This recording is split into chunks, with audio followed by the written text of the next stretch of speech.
March 1st, 2013. It's Friday morning in Harlem, New York, a trendy Manhattan neighborhood famous for its rich diversity. Harlem is historically a Black neighborhood, and it remains true today.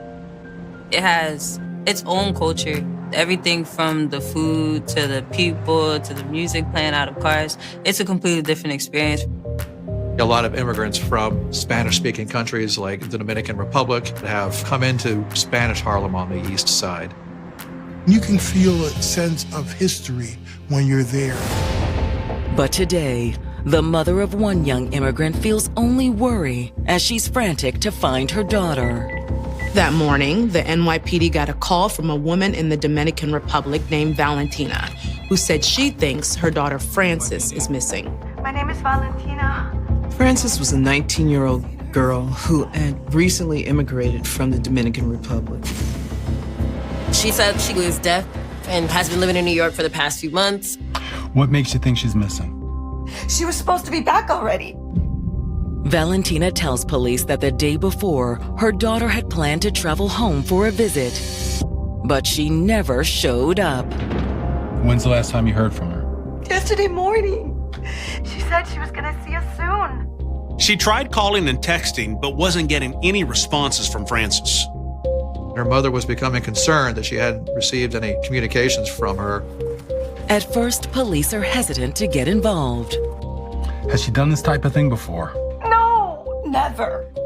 Never. The initial response from the NYPD, somewhat understandably, is not to be so concerned because she's an adult. She could have changed her mind. She could have missed the flight. But Frances's mother insists they look into it. It was out of character for her daughter to not stay in close touch, especially with a flight coming so soon. Mothers have instincts. They know their children. Please, you need to help me. Frances' mom knew there was something wrong. She is convinced that something has happened to Frances.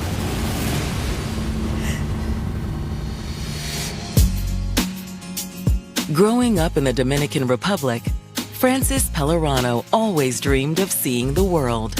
Frances was a girl with a sense of adventure. She loved meeting new people and seeing new places. But meeting new people wasn't always easy.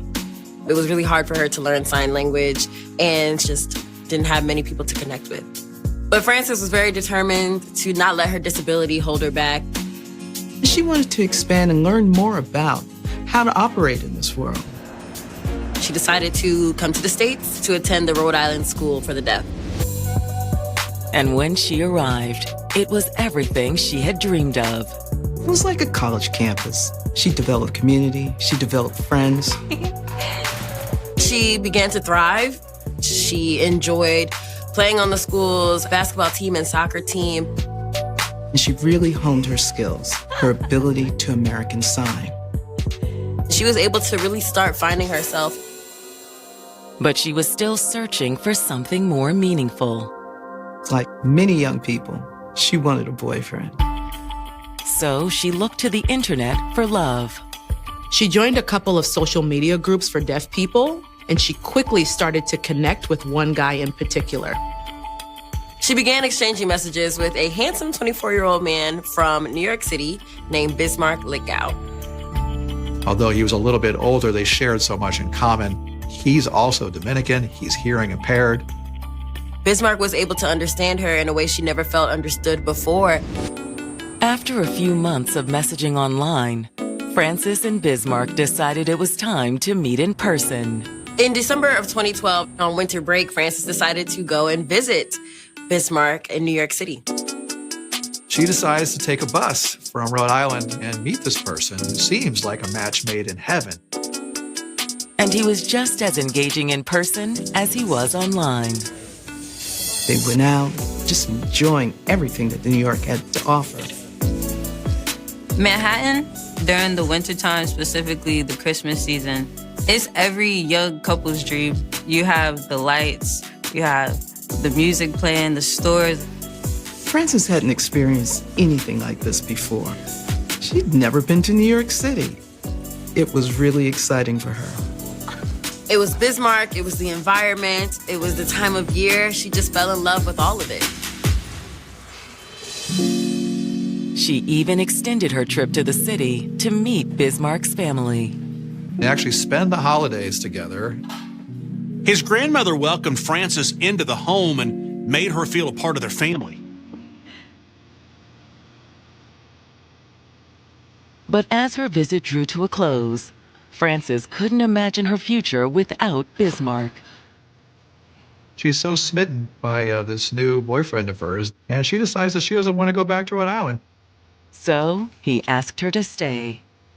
And Frances agreed. She knew she found the man that she was going to spend the rest of her life with. So she put her education on hold and made the move to New York. They were starting their life together. She wasn't going to let anything get in the way of them being together. But now, their promising future could be in jeopardy. Frances's mother had contacted the NYPD because her daughter was supposed to be home in the Dominican Republic the day before, but she never showed. She told police, this is not what my daughter usually does. She would definitely reach out to me. No, you don't understand. She's not here. Something must have happened. She knew immediately that something was wrong. Okay, I'm gonna pass this. Eventually, after much insistence by Ms. Pellerano's mother, the NYPD began an investigation as to her disappearance. Because she was hearing impaired, law enforcement has said, okay, could this person be in some kind of harm? But are they already too late? When the report lands on the desk of detectives, they make a chilling realization. Hey, pull up a copy of that report from last night.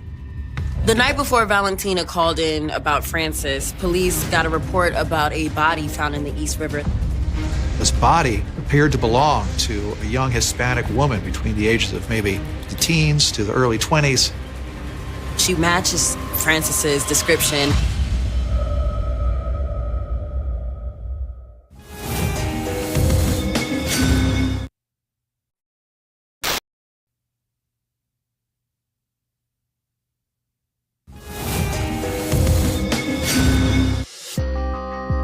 After immigrating from the Dominican Republic, 19-year-old Frances Pellerano was flourishing as a student at the Rhode Island School for the Deaf.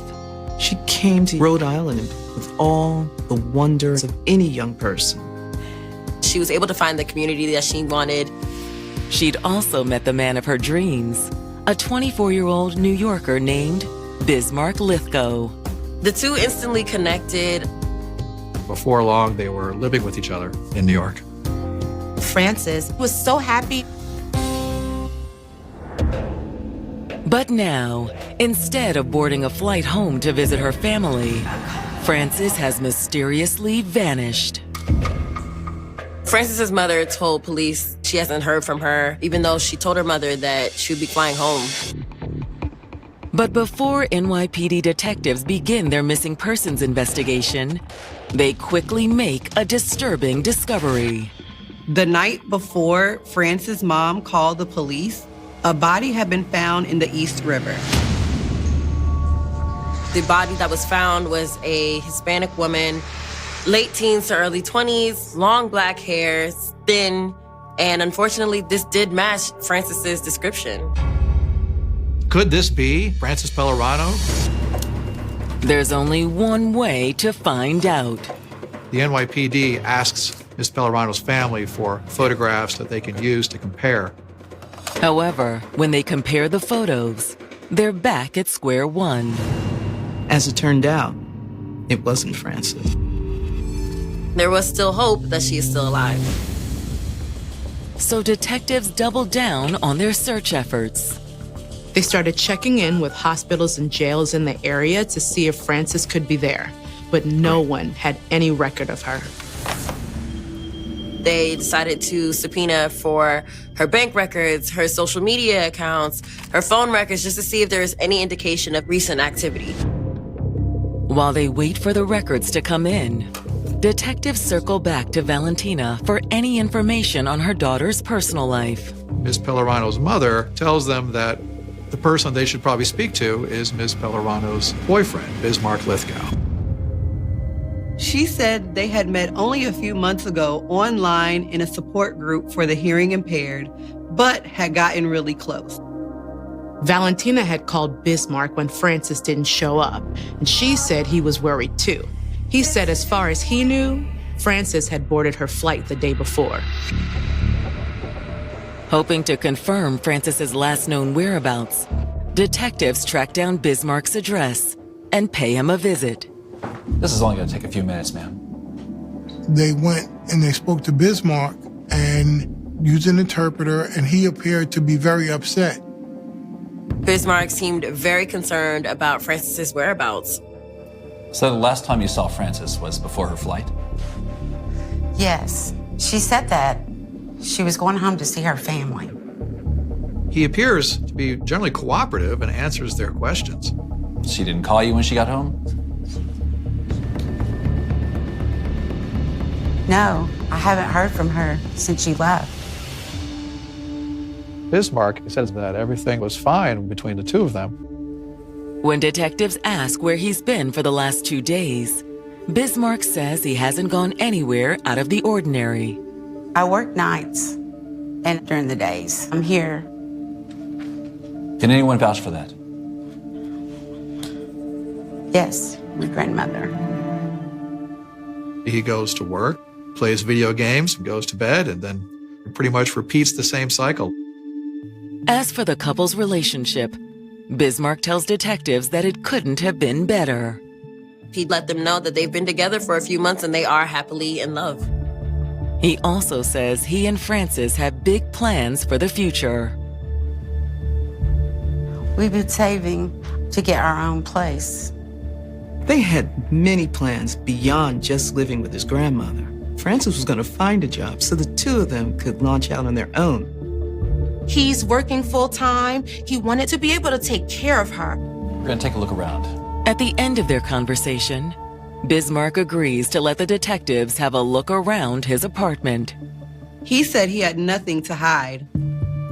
They didn't see anything that looked suspicious. Excuse me, everything okay? While detectives were looking around, Bismarck's grandmother approached them. They explained the situation to her, and she was clearly shaken. But she is able to confirm Bismarck's alibi. As far as she knew, the only place that he had been besides work was the bodega down the street. Which means he couldn't be responsible for Frances's disappearance. Detectives realized that this was a dead end. Luckily, they don't have to wait long for their next lead. All right, great. Police get the results back from the subpoena and were able to go through her phone records. They're just looking for any recent activity. They didn't spot anything unusual in her messages, but her phone had stopped pinging the same day she had disappeared. And the last place they could locate it was somewhere in Upper Manhattan. However, detectives make more progress when they shift their focus to Frances's bank accounts. What they don't see, interestingly, is the purchase of any tickets for flights or for any travel. There was no evidence that she actually had plans to go to the Dominican Republic. It's an unexpected discovery that forces them to consider a new possibility. Maybe she does not want to be found. What if the flight was just a cover story and Frances was just trying to disappear on purpose? And she was not doing it alone. They see from her phone records, Ms. Pellerano was communicating with another man. They were flirting back and forth. Things were really heating up between them. They're wondering maybe he's the reason for her disappearance.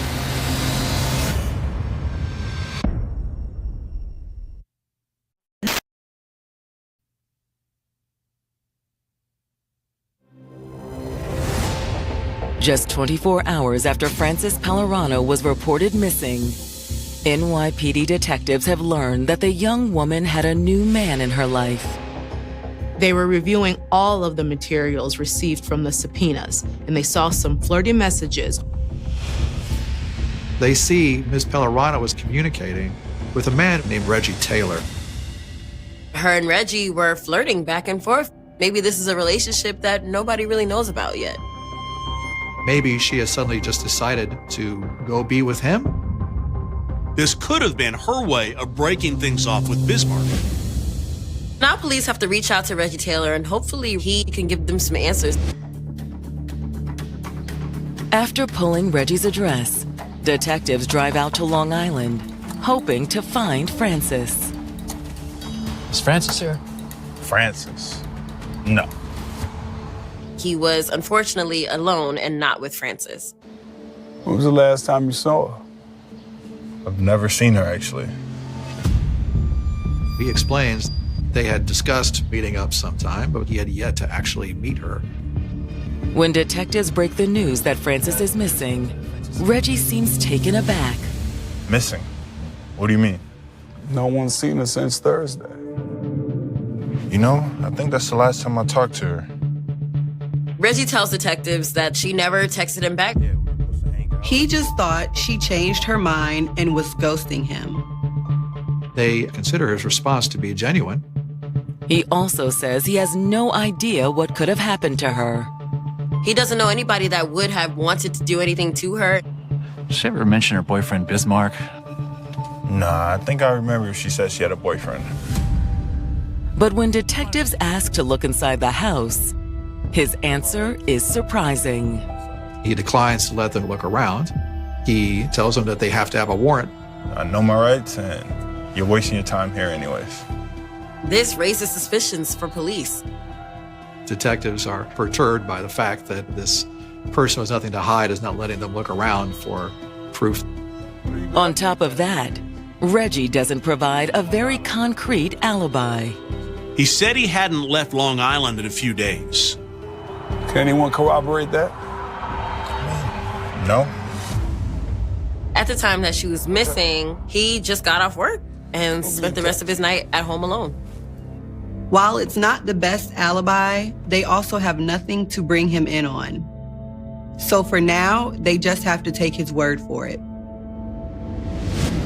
When detectives return to the city, they run a background check on Reggie. And based on the results, they have good reason to be skeptical. When they looked up Reggie, he had some restraining orders. They never resulted in any kind of charges, but we're seeing a pattern here. Prior bad acts with other women. And detectives are confident that when they check Reggie's alibi, it won't hold up. They move to get cell site location data from the telephone companies to see if they can go back and track Mr. Taylor's movements, see if maybe he was in the same place as Ms. Pellerano during that time period. However, the fact that Francis was talking to a new man also raises another possibility. Now investigators are wondering, did Bismarck find out about Reggie? When they talked to Bismarck, he said they had a great relationship. They were looking forward to their future together. But detectives won't have to take Bismarck's word for it. Detectives, this man is here to talk about Francis Pellerano. Francis's friend, Luther, from the Rhode Island School of the Deaf, traveled to New York and spoke with police. He explains that he considered Francis Pellerano to be his best friend, that they had been friends at the school in Rhode Island. They became really close. Did she ever mention Reggie Taylor? No, I don't know him. What about Bismarck Lithgow? What about his? Yes, I know him. He said he was controlling, he was invasive. Their relationship was getting out of control. Luther tells police that Bismarck definitely had something to do with this.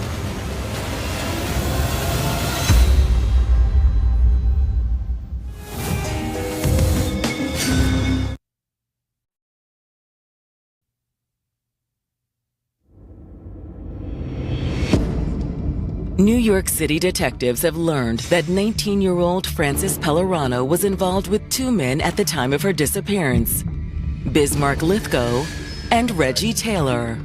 Both men had told detectives they had nothing to do with her disappearance and didn't know where Francis could be. But now, Francis's best friend, Luther Ramos, has told detectives that he thinks Bismarck is lying. Bismarck had made it seem as though everything was perfect, but when Luther spoke to police, he gave a completely different story. According to Luther, he'd been there for Frances since the beginning of her relationship with Bismarck. Luther didn't feel comfortable allowing Frances to travel to New York City alone. When Ms. Pellerano made the decision to go down to New York to meet Bismarck for the first time, Luther went with her. You met him in person? Yes. I thought he was an honest man, a good guy.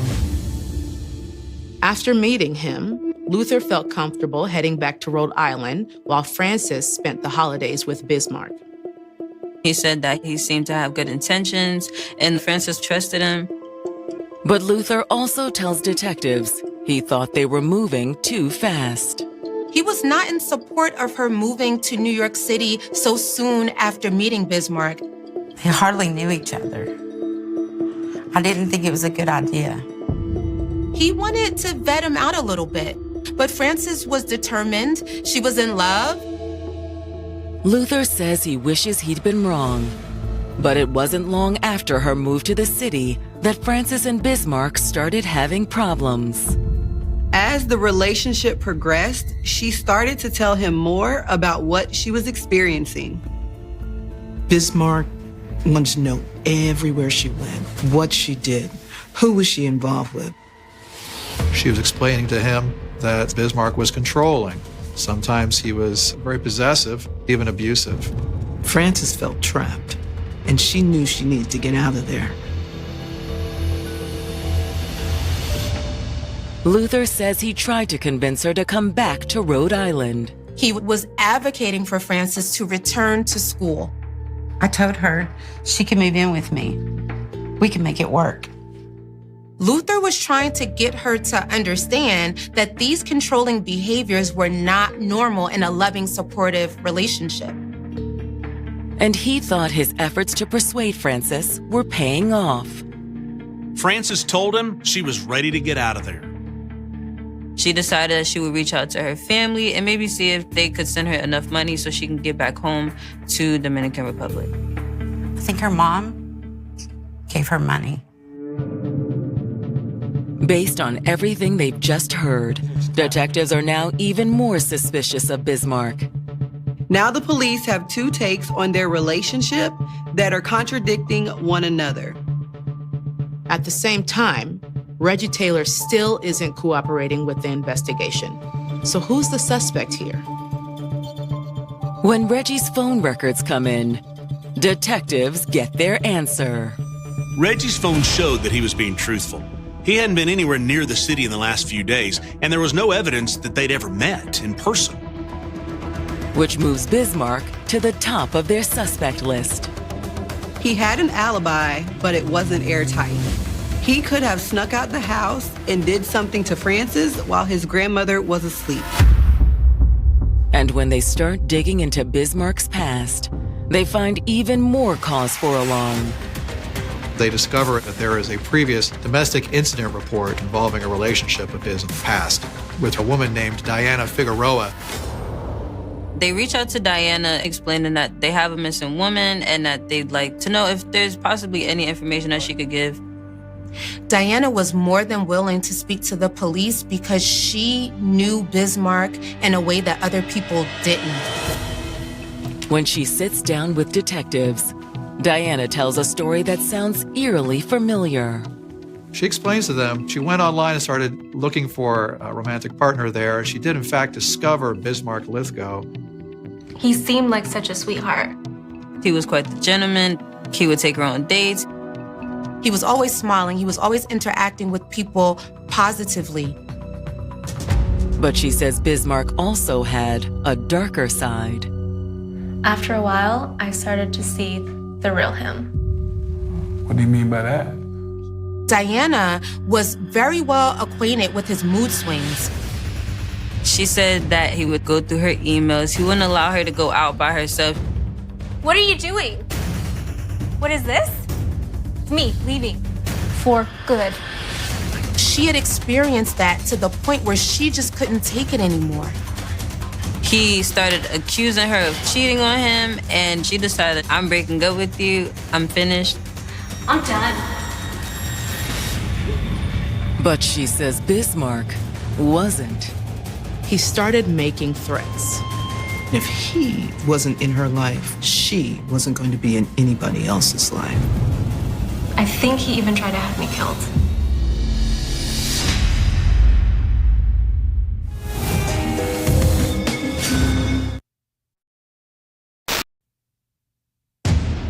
NYPD detectives investigating the disappearance of 19-year-old Frances Pellerano have just received damning information about their prime suspect, Bismarck Lithgow. Detectives found an ex of Frances's boyfriend, Bismarck, through a domestic violence charge that she had against him, and they brought her in for questioning. She said they had a very tumultuous and conflicted relationship. He just was overbearing, overwhelming, and possessive. It's me, leave me. For good.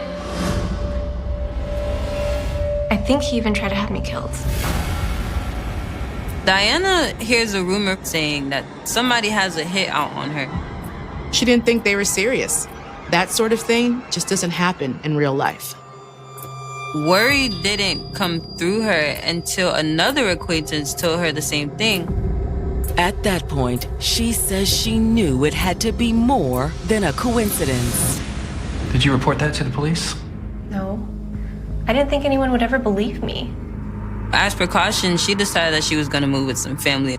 She ended up relocating to New Jersey, where Bismarck would not be able to track her down. She never had any real proof, but due to their relationship and hearing the situation going on with Frances's disappearance, she has no doubt in her mind that Bismarck is involved. And after hearing Diana's story, detectives are just as convinced. Bismarck was clearly a dangerous guy. And if Frances was still alive, they were going to have to move fast in order to help her. Police now find it necessary to find Bismarck and have a second interview with him. But when they show up at his apartment, their suspect isn't there. They go to his grandmother's house, and she says that he's not home. Do you know where we can find him? He's in the hospital. Bismarck had been committed to a psychiatric facility. Bismarck's grandmother says he'd been acting strange since Frances disappeared. He just seems so nervous all of a sudden. In fact, instead of sleeping in his own room, he wanted to sleep with her. She thought Bismarck was anxious because Frances was missing. She just thought maybe he was a bit worried. I didn't know what to do, and I thought he needed some help. She took him to the hospital, but when she got there, he said that he was feeling suicidal. He was admitted there to the psychiatric ward. The detectives make it their business to get to the hospital as fast as possible. But when they arrive, detectives don't get the answers they're looking for. You have the right to remain silent. Anything you say can and will be used against you in the court of law. He's asking for a lawyer. After being read his Miranda rights, he decided that he didn't want to speak unless he had some kind of lawyer present. That's a huge red flag for detectives. Maybe he wasn't having suicidal thoughts. Maybe he was suffering from having a guilty conscience. But without a confession, detectives are no closer to finding Frances. Bismarck was acting suspicious. Still, there was no evidence of foul play. They still don't know what happened to Frances or even if she's still alive. However, when they pull Bismarck's phone records, they uncover a possible clue. His phone log looked pretty simple. It was his grandmother, which was explainable, and there was also his boss. And there was only one suspicious activity. In the days leading up to Frances's disappearance, Bismarck had been texting with a man named Alvin Kane. Alvin Kane was a known criminal that lived in the same building as Bismarck. Did Bismarck go after Frances the same way he did Diana? Was he trying to reach out to Alvin for a hitman? To find out, detectives bring Alvin in for questioning. When they talked to him, he said he didn't know anything about a woman named Frances Pellerano. He seemed reluctant to speak to them. He just didn't want to be involved at all. This is your chance to tell us what went down. As detectives press him, Alvin reluctantly comes clean. To us, it looks like you were involved with whatever happened to Frances. As the police expressed to him that Bismarck had already, they believed, carried out a heinous crime, Alvin had no choice. All right, fine. He did not want to lie to the police, and he did end up saying that Bismarck did reach out to him, and he asked if he could buy a gun. But listen, I told him no. I didn't want to get mixed up in anything. Alvin didn't know if Bismarck had a problem with someone or if there was a reason why he felt the need to protect himself. To detectives, Bismarck's intentions were clear. Detectives believed that he wanted it to do something to Frances. It showed that Bismarck had a plan. And detectives are about to discover that this time he'd followed through. Detectives received the word that Bismarck's grandmother had just called 911. What she found was appalling. Oh my God! Oh my God! It was Frances's dead body.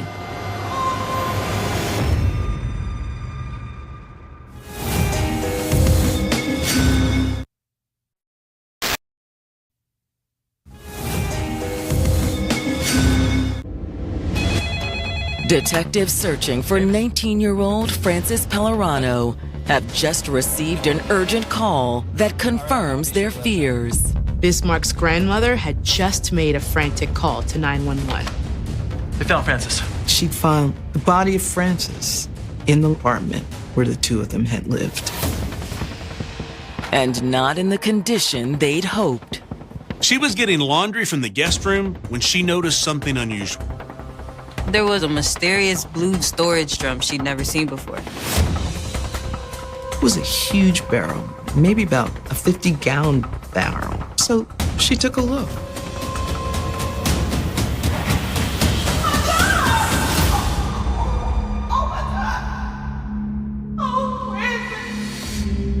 Police arrive on the scene and they quickly confirm that it is Frances's body.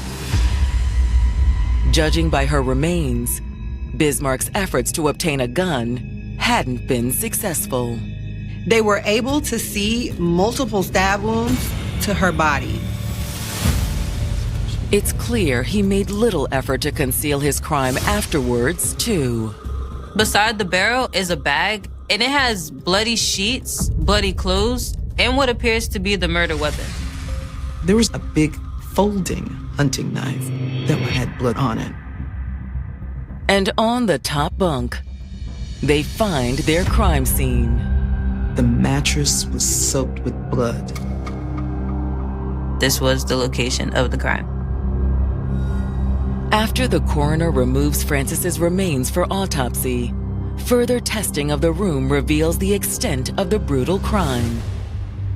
If you use the luminol, even if he tried to use bleach to cover it, the luminol is going to show any traces of blood. It was a bloodbath. Though it had not been immediately obvious to the naked eye, there are a significant amount of blood stains.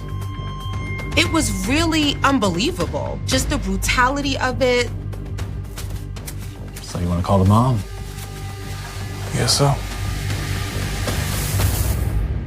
It's devastating news for Frances's family.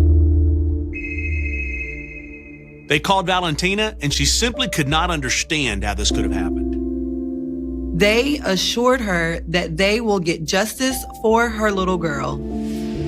And when the DNA results come through, they drive the final nail into Bismarck's coffin. The DNA on the murder weapon did belong to Bismarck. Detectives returned to the psych hospital and took Bismarck into custody. They had everything they needed to charge Bismarck Lithgow with the murder of Frances Pellerano. When his trial begins on February 4th, 2015, the prosecution paints Bismarck as a jealous man who chose murder over watching his girlfriend walk away. They believe that Bismarck found out that Frances wanted out of the relationship. He was determined that she ain't gonna get away like the other one did.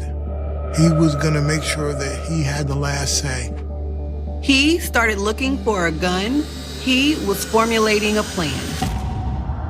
But prosecutors assert that his plan was interrupted. He found the money and figured out Frances was trying to get back to the Dominican Republic. He felt like he was running out of time. So he acted quickly. That night, after his grandmother went to sleep, Bismarck confronted Frances.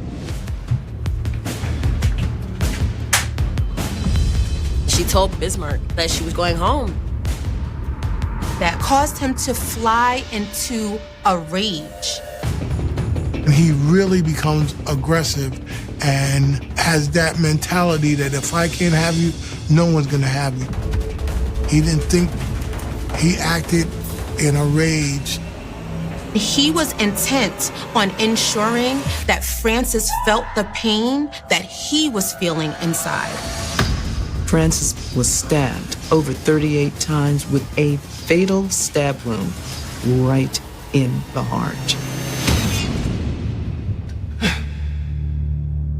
With every stab, he remembered the betrayal. How dare Frances want to leave him?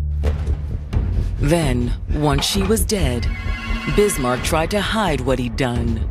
He had cleaned up the room and hid her body in a plastic drum that he found in the complex's basement.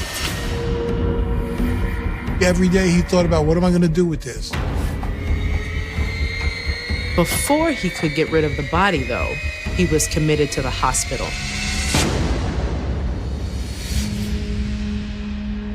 When Bismarck's attorneys present his side to the court, it's less of a defense and more of an excuse. The defense is what's called extreme emotional disturbance. And it is kind of when something happens to you that's so traumatic, so upsetting that you essentially lose control of yourself and you do something that you wouldn't normally do.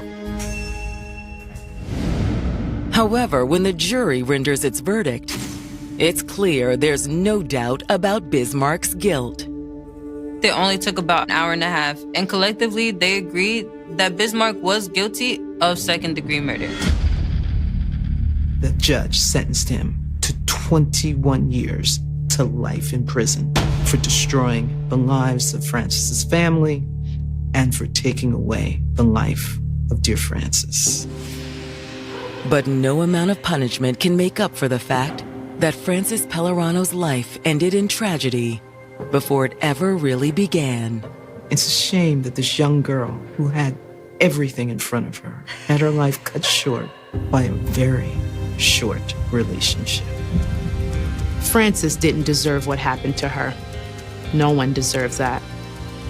It's not easy to do. There's a lot of strings attached. But at the end of the day, abusive relationships get worse. We have to remember that when you see the very first red flag, that is when it's time to act. We don't have to stay in situations that can cause us harm.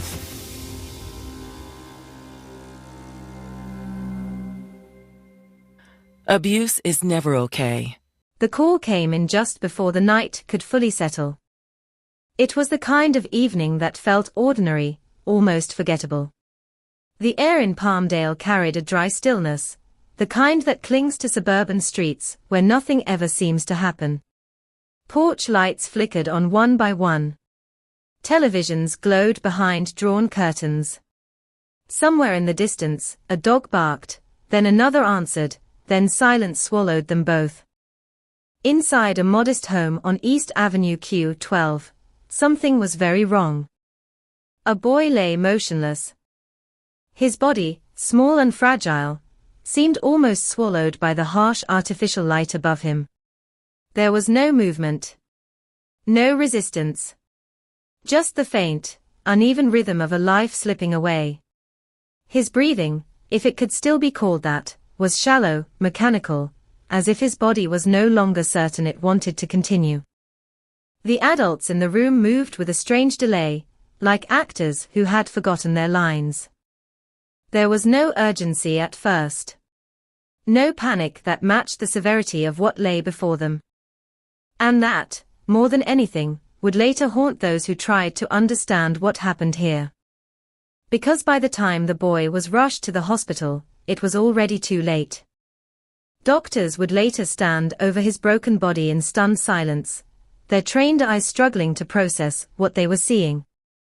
Bruises layered upon bruises, some fresh, some fading, like a timeline written directly onto his skin. His skull fractured. His ribs damaged. His small frame carrying the unmistakable signs of prolonged suffering. This was not an accident. This was not a single moment of rage. This was something else entirely. Something slower. Something deliberate. Something that had been happening for far longer than anyone wanted to admit. And the boy at the center of it all had a name. Gabriel. 8 years old. A child who, by all outward appearances, had simply existed quietly in the background of a world that never quite stopped to notice him.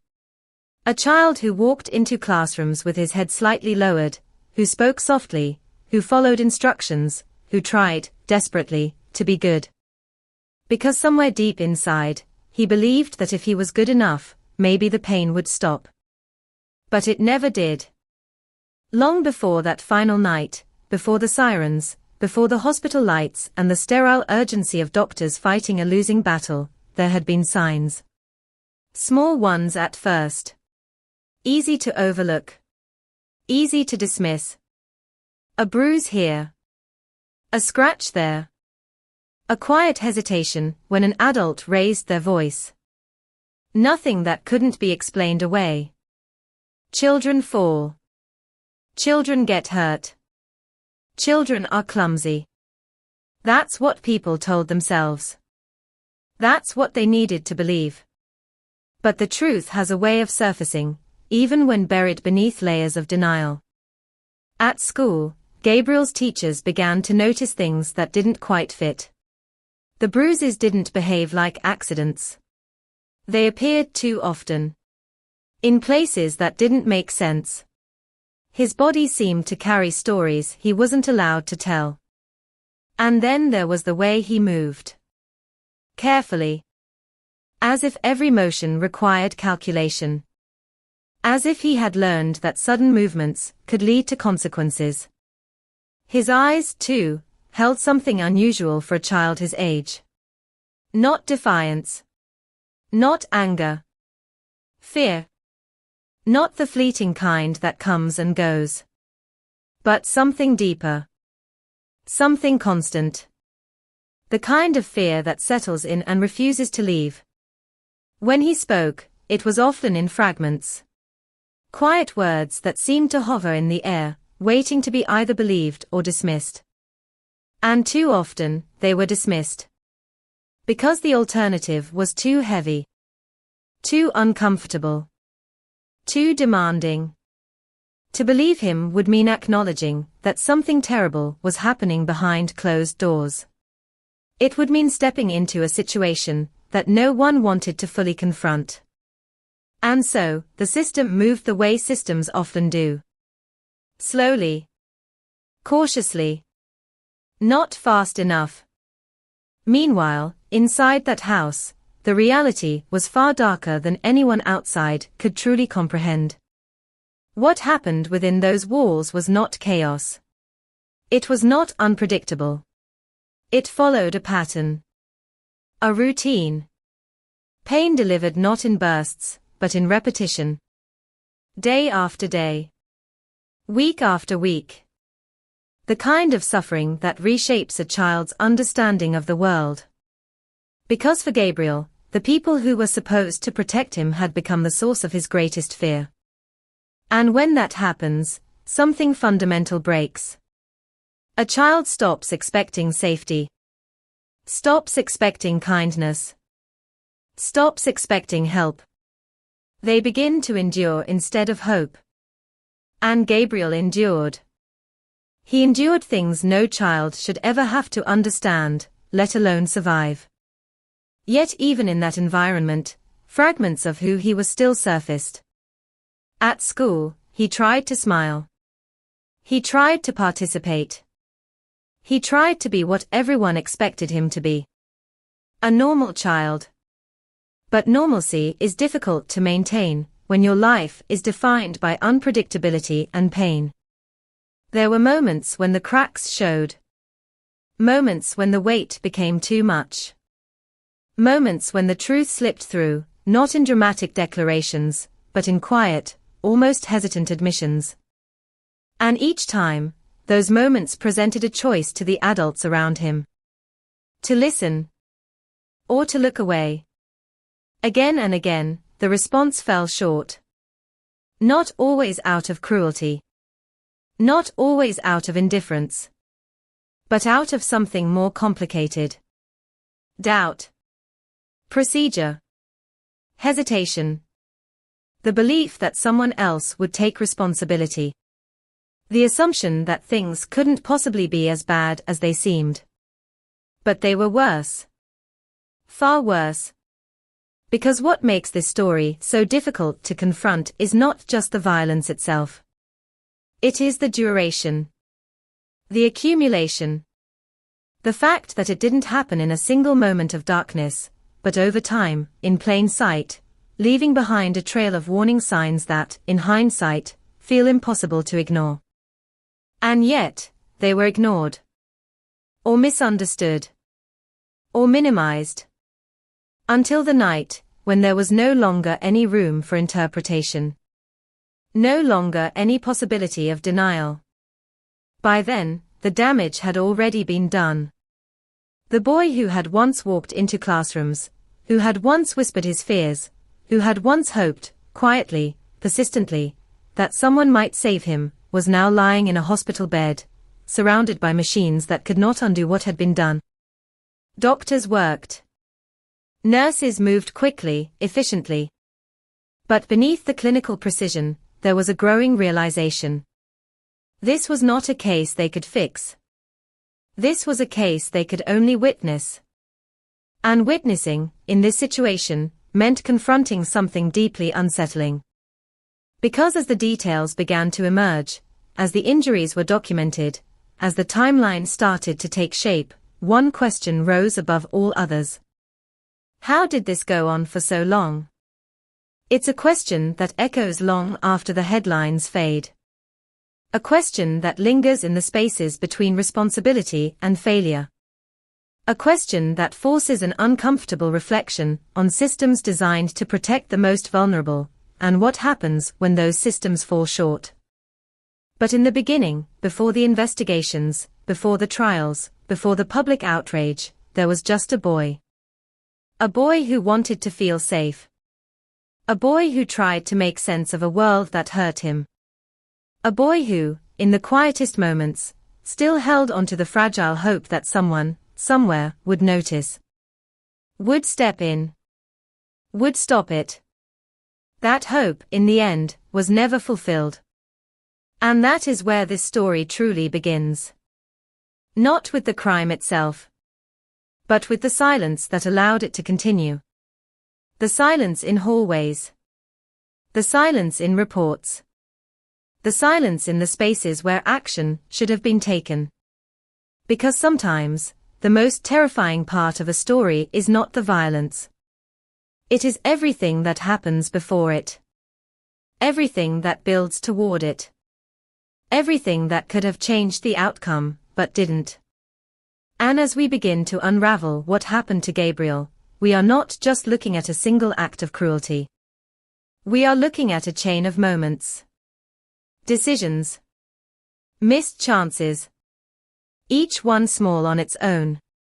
But together, forming something irreversible.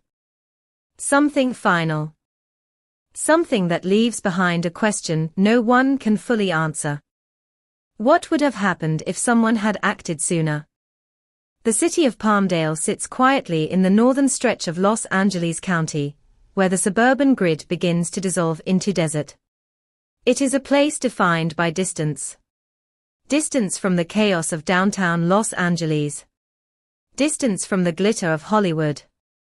Distance, sometimes, from attention itself.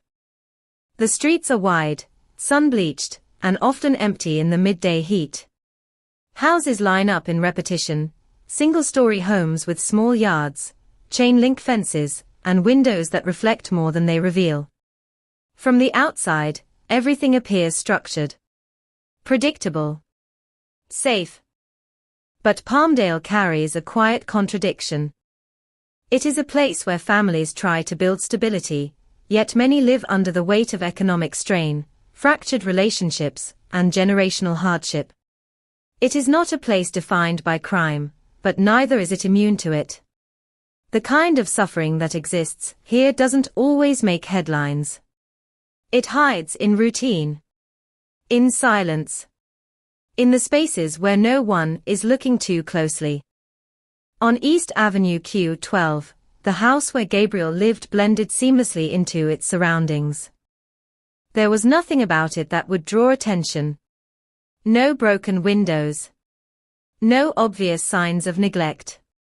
Just another home in a long row of similar structures, sitting under the relentless California sun. Cars would pass by without slowing. Neighbors would go about their lives, occasionally exchanging nods, rarely anything more. From the outside, it was unremarkable. And that was part of the problem. Because the most dangerous environments are often the ones that look the most ordinary. Inside that house lived three people bound together not by warmth or connection, but by something far more unstable. At the center was Pearl Fernandez. Pearl's life had never followed a stable path. Her childhood, by many accounts, was marked by instability, neglect, and a lack of consistent care. She moved through life carrying unresolved trauma, forming relationships that mirrored the chaos she had grown up with. There was a pattern to it, one that repeated itself in cycles of dependency and dysfunction. She had multiple children, but Gabriel's life had already taken a different trajectory long before he returned to her care. For much of his early childhood, Gabriel had not lived with Pearl. He had been raised by relatives, people who, despite their own limitations, provided him with something that resembled normalcy. Structure. Attention. A sense of belonging. It wasn't perfect. But it was safe. And that distinction would later become devastatingly important. When Gabriel was placed back into Pearl's custody, it marked a shift that no one could fully anticipate, but one that would change everything. Because by then, Pearl was no longer alone. Living with her was Isoro Aguirre. Aguirre presented himself as a man of control. Quiet. Reserved. The kind of person who didn't draw attention to himself in public. But beneath that surface was something rigid, something deeply rooted in anger and distorted beliefs about discipline, masculinity, and control. He worked as a security guard, a role that, in many ways, reinforced his perception of authority. Order mattered to him. Obedience mattered to him. And when those expectations were not met, his response was not correction. It was punishment. Severe. Calculated. Relentless. The dynamic between Pearl and Aguirre was complex, but it was not balanced. There was a hierarchy, one in which control flowed in a single direction. Pearl, despite being Gabriel's mother, did not function as a protective force. Instead, she became part of the system that enforced that control. In that house, there were no safe spaces. No rooms where Gabriel could retreat without fear. No moments where he could exist without the possibility of being watched, judged, or punished. The atmosphere inside was not chaotic in the traditional sense. It did not rely on constant shouting or visible disorder. It was controlled, tense, quiet in a way that made every sound matter. Footsteps could signal danger. A shift in tone could change everything. Silence itself became something to fear. Because silence often came just before something worse. For a child, environment shapes reality. It defines what is normal, what is expected, what is possible. And for Gabriel, normal became something unrecognizable. There were rules in that house, though they were never clearly spoken. Rules about behavior. Rules about identity. Rules about existence itself. Aguirre, in particular, fixated on controlling every aspect of Gabriel's behavior. There was an obsession, one that extended beyond discipline into something far more disturbing. He perceived traits in Gabriel that he interpreted as weakness, as deviation. And in his mind, those traits needed to be corrected, erased. The methods he used were not impulsive. They were intentional. Each act of punishment was designed not just to cause pain, but to reshape, to enforce, to dominate. And Pearl did not stop him. At times, she participated. At times, she enabled. At times, she simply allowed it to continue. The reasons behind her actions, or inaction, would later be examined in courtrooms and debated in public discourse. But within the walls of that house, the effect was clear. Gabriel was alone. Completely. Even when others were present. Outside the home, life in Palmdale continued as it always did. Children went to school. Parents went to work. Neighbors mowed their lawns, washed their cars, carried groceries inside without a second thought. There were moments when the outside world came close to intersecting with what was happening inside that house. A teacher noticing something unusual. A neighbor hearing a sound that didn't quite fit. A report filed. A visit scheduled. But those moments never fully broke through. They hovered at the edges. Close enough to sense that something was wrong. Not close enough to change the outcome. Systems were in place. Protocols existed. But systems rely on interpretation. On thresholds. On the difficult balance between suspicion and proof. And in cases like this, where the signs are fragmented, where the evidence builds slowly, where the truth is obscured by fear and silence, that balance can fail. It didn't fail all at once. It failed gradually. In small decisions. In delayed responses. In the assumption that things would improve. That someone else would intervene. That the situation wasn't as severe as it appeared. Meanwhile, inside the house on East Avenue Q12, time moved differently. Days were not measured by routine or comfort, but by survival. Each morning carried uncertainty. Each evening held the possibility of escalation. For Gabriel, the world had narrowed to a single question. Not what would happen next, but how bad it would be. And yet, even in that environment, he continued to exist in two separate realities. At home, he adapted. He minimized himself. He learned to anticipate. To avoid. To endure. At school, he tried to be a child. To follow instructions. To participate. To smile when expected. It was a fragile balance. One that required constant effort. Because the line between those two worlds was thin. And it was beginning to crack. As the months passed, the signs became harder to ignore. The injuries more frequent. The explanations less convincing. The tension between what was seen and what was suspected began to grow. But suspicion alone is not action. And action, in this case, came too late. Because settings like this, quiet neighborhoods, ordinary homes, familiar routines, create a kind of blindness. Not intentional. Not malicious. But powerful nonetheless. It allows people to believe that what they are seeing cannot possibly be as severe as it seems. That there must be another explanation. That things will resolve on their own. But they don't. Not here. Not in this house. Not for Gabriel. And as the story moves forward, as the layers begin to peel back, the setting remains an essential part of understanding what happened.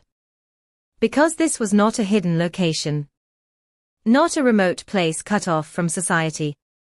It was a home in a neighborhood. In a city. In a system. Surrounded by people. Seen, but not fully understood. Heard, but not fully believed.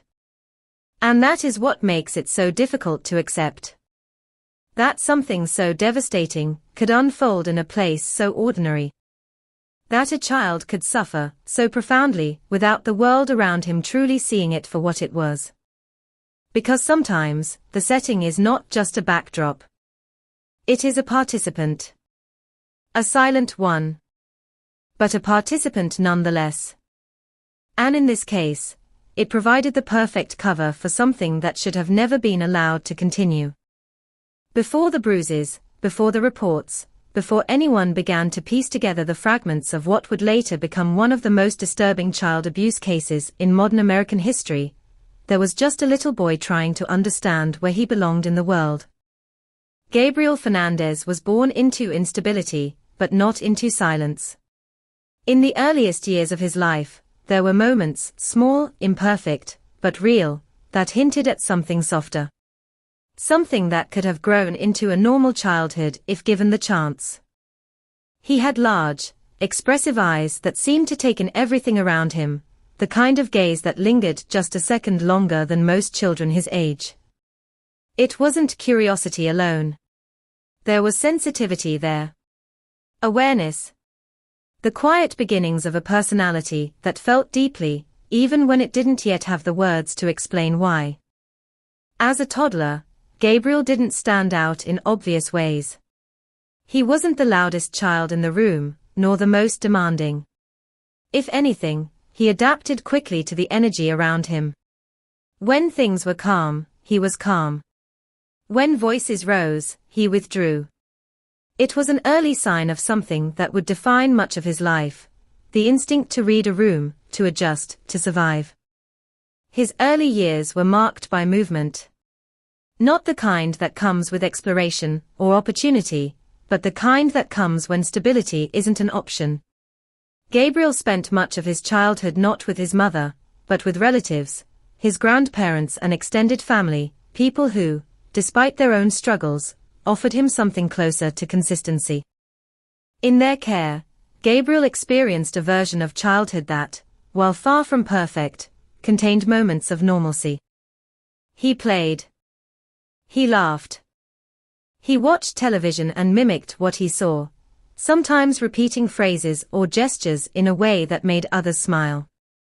He liked simple things, cartoons, toys, the comfort of familiar routines. There were times when he would cling to adults, not out of fear, but out of attachment. He wanted to feel safe. He wanted to feel seen. And for a while, he was. Family members would later describe him as affectionate, gentle, a child who sought approval, but didn't demand it. He didn't throw tantrums for attention. He didn't push boundaries in the way some children do. Instead, he tried to do what was expected of him, as if he understood, on some level, that his place in the world was not guaranteed. That sense of conditional belonging would follow him.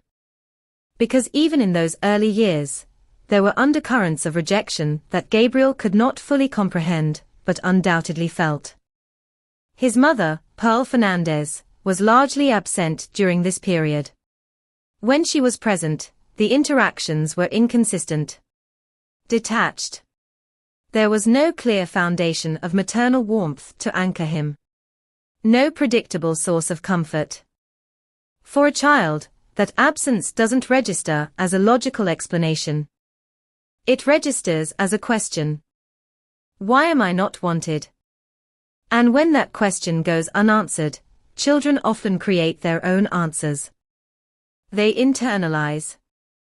They adapt. They try harder. Gabriel did all of those things. As he grew older, he became increasingly aware of the differences between his life and those of other children. He noticed who picked them up from school, who packed their lunches, who showed up to events. These weren't just observations, they were comparisons. And in those comparisons, Gabriel began to understand something painful. He was different. Not in a way that made him special, but in a way that made him uncertain. Still, he held on to hope in the way children often do, quietly, persistently, without fully realizing it.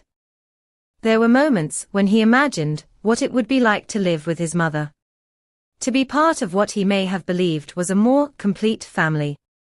To finally have that connection he had been missing. That hope, tragically, would lead him directly into harm. When Gabriel was eventually placed back into Pearl's custody, it was not a moment of celebration. It was a transition. One that came with expectations he couldn't fully understand. At first, there may have been a sense of anticipation. A belief, however fragile, that this was an opportunity. That things might be better. That this was where he was meant to be.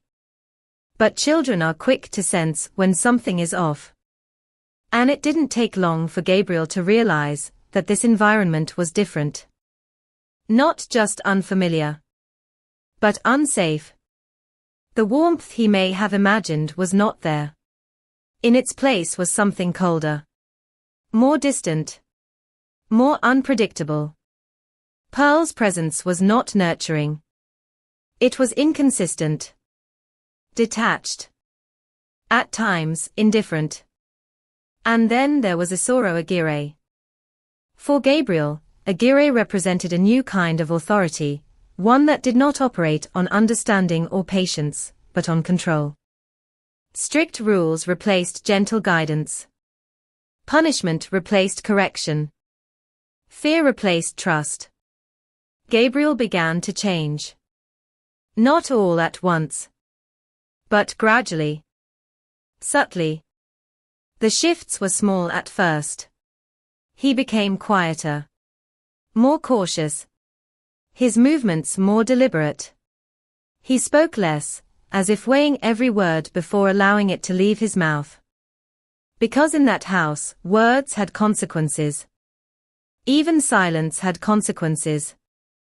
There was no safe choice. And so, Gabriel did what many children in similar situations do. He adapted. He learned to read expressions. To anticipate moods. To recognize the signs that something was about to go wrong. A shift in posture. A tone of voice. The way a door closed. These became signals. Warnings. He adjusted his behavior accordingly, trying to avoid triggering whatever came next. But avoidance only works when the rules are consistent. And in this environment, they were not. Punishment could come without warning. Without clear cause. Without limit. And that unpredictability began to erode something fundamental inside him. His sense of control. His sense of safety. His sense of self. At school, however, traces of the boy he used to be still appeared.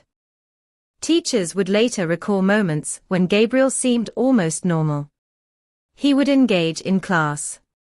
Follow instructions. Even smile. But those moments were fleeting. Because the signs were there. The bruises. The withdrawn behavior.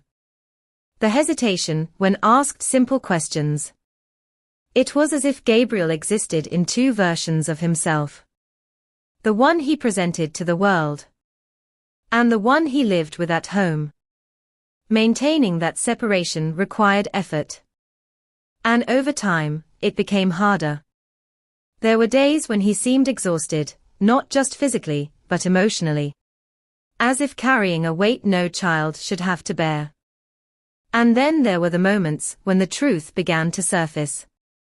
Not in dramatic confessions, but in quiet admissions.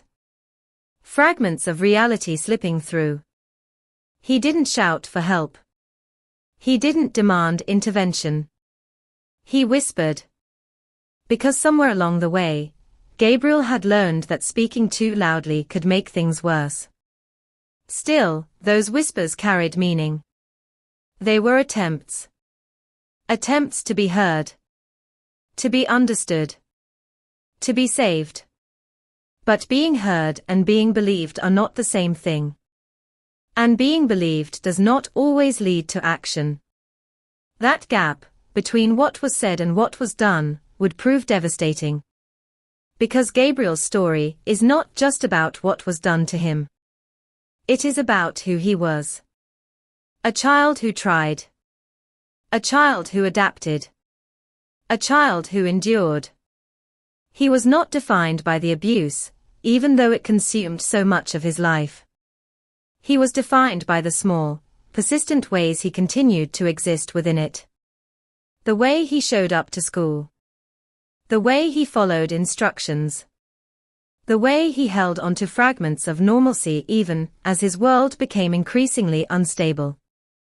These are not dramatic acts. They are quiet ones. But they matter. Because they reveal something essential. Gabriel was not invisible.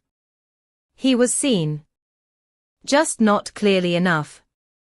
And as his story unfolds, as the events move closer to that final night, it becomes impossible to ignore the question that lingers beneath every detail. Not just what happened to him, but who he could have been. If things had been different. If someone had acted sooner. If the signs had been recognized for what they truly were.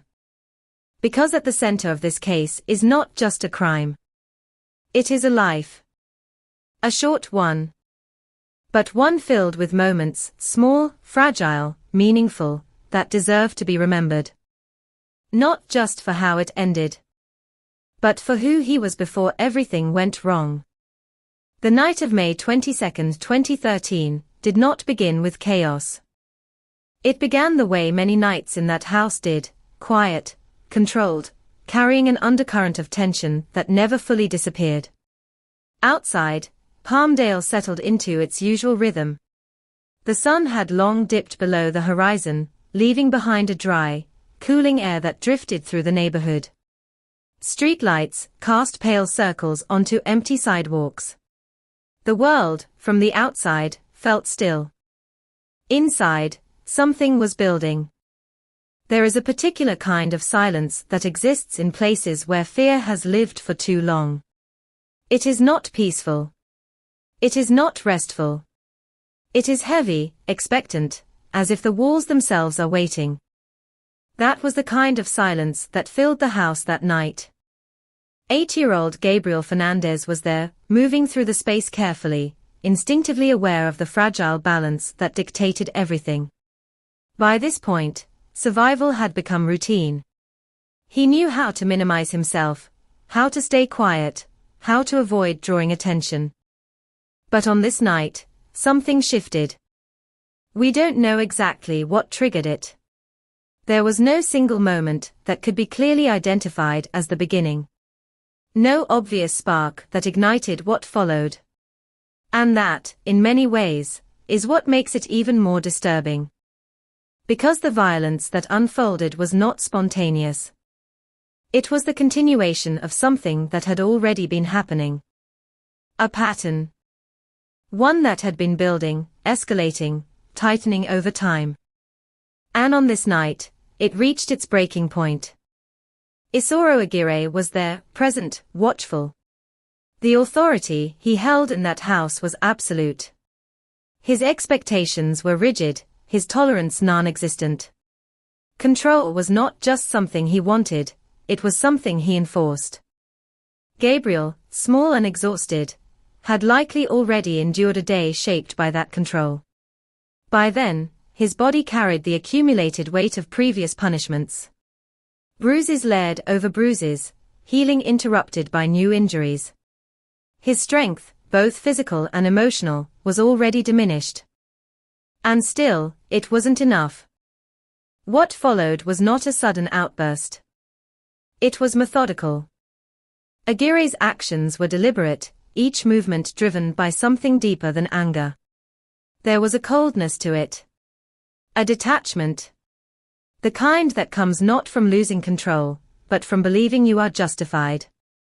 Gabriel was struck. Again and again. Not in a single moment, but in a sequence.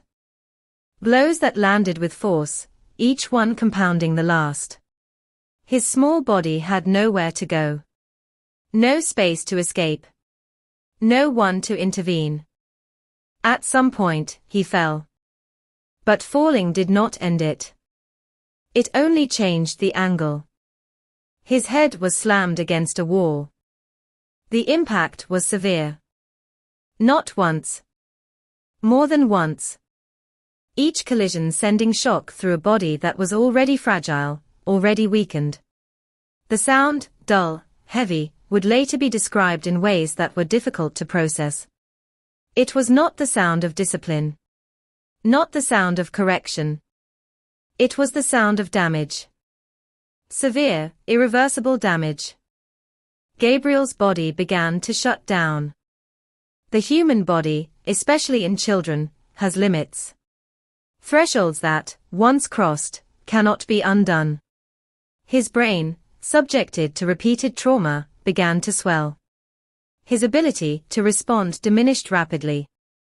At some point, he stopped moving. Stopped reacting. Stopped making sound. And still, there was no immediate call for help. That delay is one of the most chilling aspects of what happened that night. Because there was a window. A moment where intervention, however late, might have changed something. But that moment passed. Time stretched. Minutes that mattered. Minutes that slipped away. Inside the house, there was no urgency that matched the severity of the situation. No frantic attempt to reverse what had been done. Instead, there was hesitation. Confusion. A disconnect between reality and response. By the time emergency services were finally contacted, Gabriel was unresponsive. When paramedics arrived, they stepped into a scene that did not immediately reveal its full horror, but hinted at it. A child, unconscious. Barely breathing.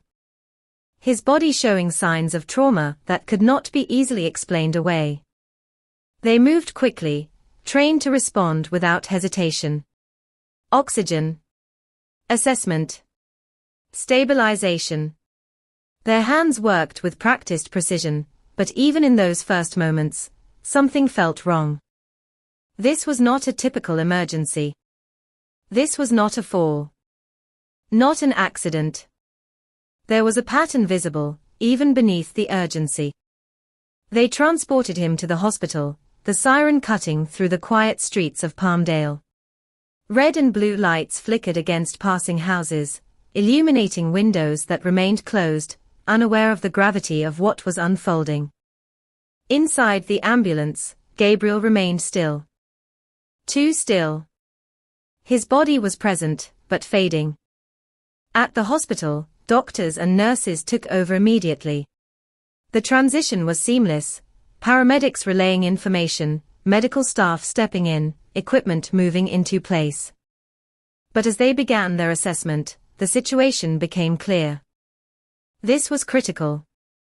Severely critical. Gabriel's injuries were extensive. His skull had suffered significant trauma. Swelling in the brain indicated repeated impact. There were signs, not just of what had happened that night, but of what had been happening for a long time.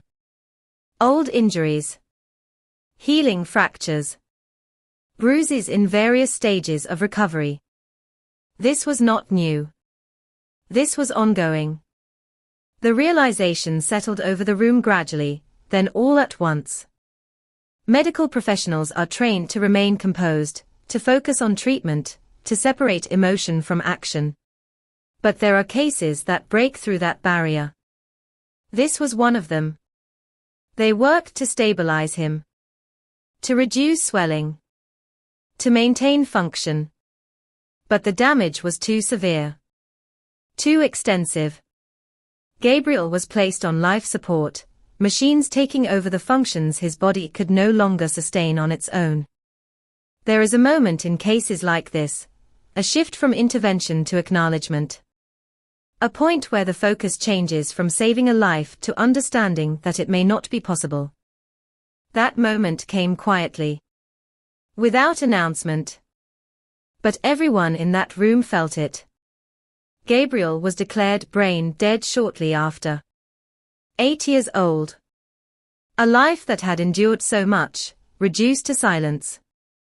But even in that silence, his body told a story. A story that could no longer be ignored. Because what had happened to him was not hidden anymore. Not contained within the walls of a house. Not obscured by excuses or incomplete reports. It was visible. Documented. Undeniable. And with that visibility came something else. Accountability. The hospital staff reported the case immediately. Law enforcement became involved. What had once been fragmented, scattered across observations, reports, suspicions, began to come together. The injuries were not random. They formed a timeline. A pattern. A history of abuse that had escalated over time. And at the center of that pattern were the two adults responsible for Gabriel's care. Pearl Fernandez and Isauro Aguirre.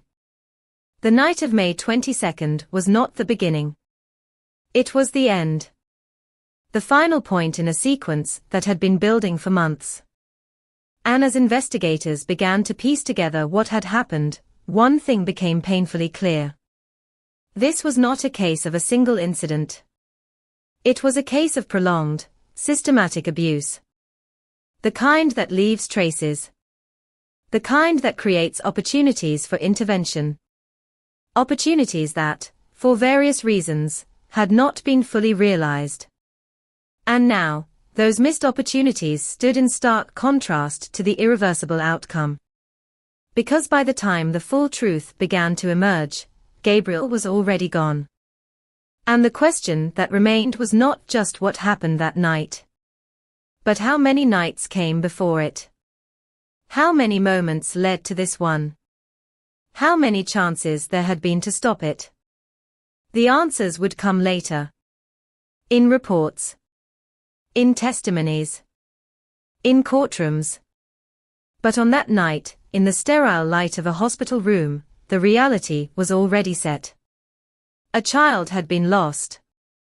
Not to an accident. Not to chance. But to something far more preventable. And far more difficult to accept. In the hours after Gabriel Fernandez was declared brain dead, the atmosphere inside the hospital shifted in a way that was almost imperceptible, but deeply significant. At first, everything had been about urgency. Movement. Action. The controlled chaos of medical professionals doing everything they could to preserve life. But once that effort gave way to inevitability, something else took its place. Observation. Stillness. And the slow, heavy process of understanding. Gabriel's body, now quiet and unresponsive, became something more than a patient. It became evidence. Doctors and nurses, trained to notice details others might miss, began to look more closely. Not just at the injuries that had brought him there, but at everything. Every mark. Every bruise. every irregularity. And what they saw did not align with a single event. It told a story that stretched backward in time. There were bruises that had already begun to fade, their edges yellowing, blending into the natural tones of his skin. Others were darker, more recent, still carrying the deep purples and blues of fresh trauma. Some overlapped, layered in a way that suggested repetition rather than coincidence. His small body carried a map. Not of one night, but of many. Fractures were noted, some acute, others in various stages of healing. Injuries that, on their own, might have raised concern. But together, they formed something undeniable. This was prolonged, systematic, intentional. The medical team understood immediately that this case extended beyond the hospital walls. Protocol demanded that law enforcement be notified, but in situations like this, protocol becomes secondary to instinct. Because everyone in that room knew. This was not just a medical emergency. This was a crime. The report was made. And within a short time, detectives arrived. They entered the hospital not with urgency, but with focus. Calm, measured, observant.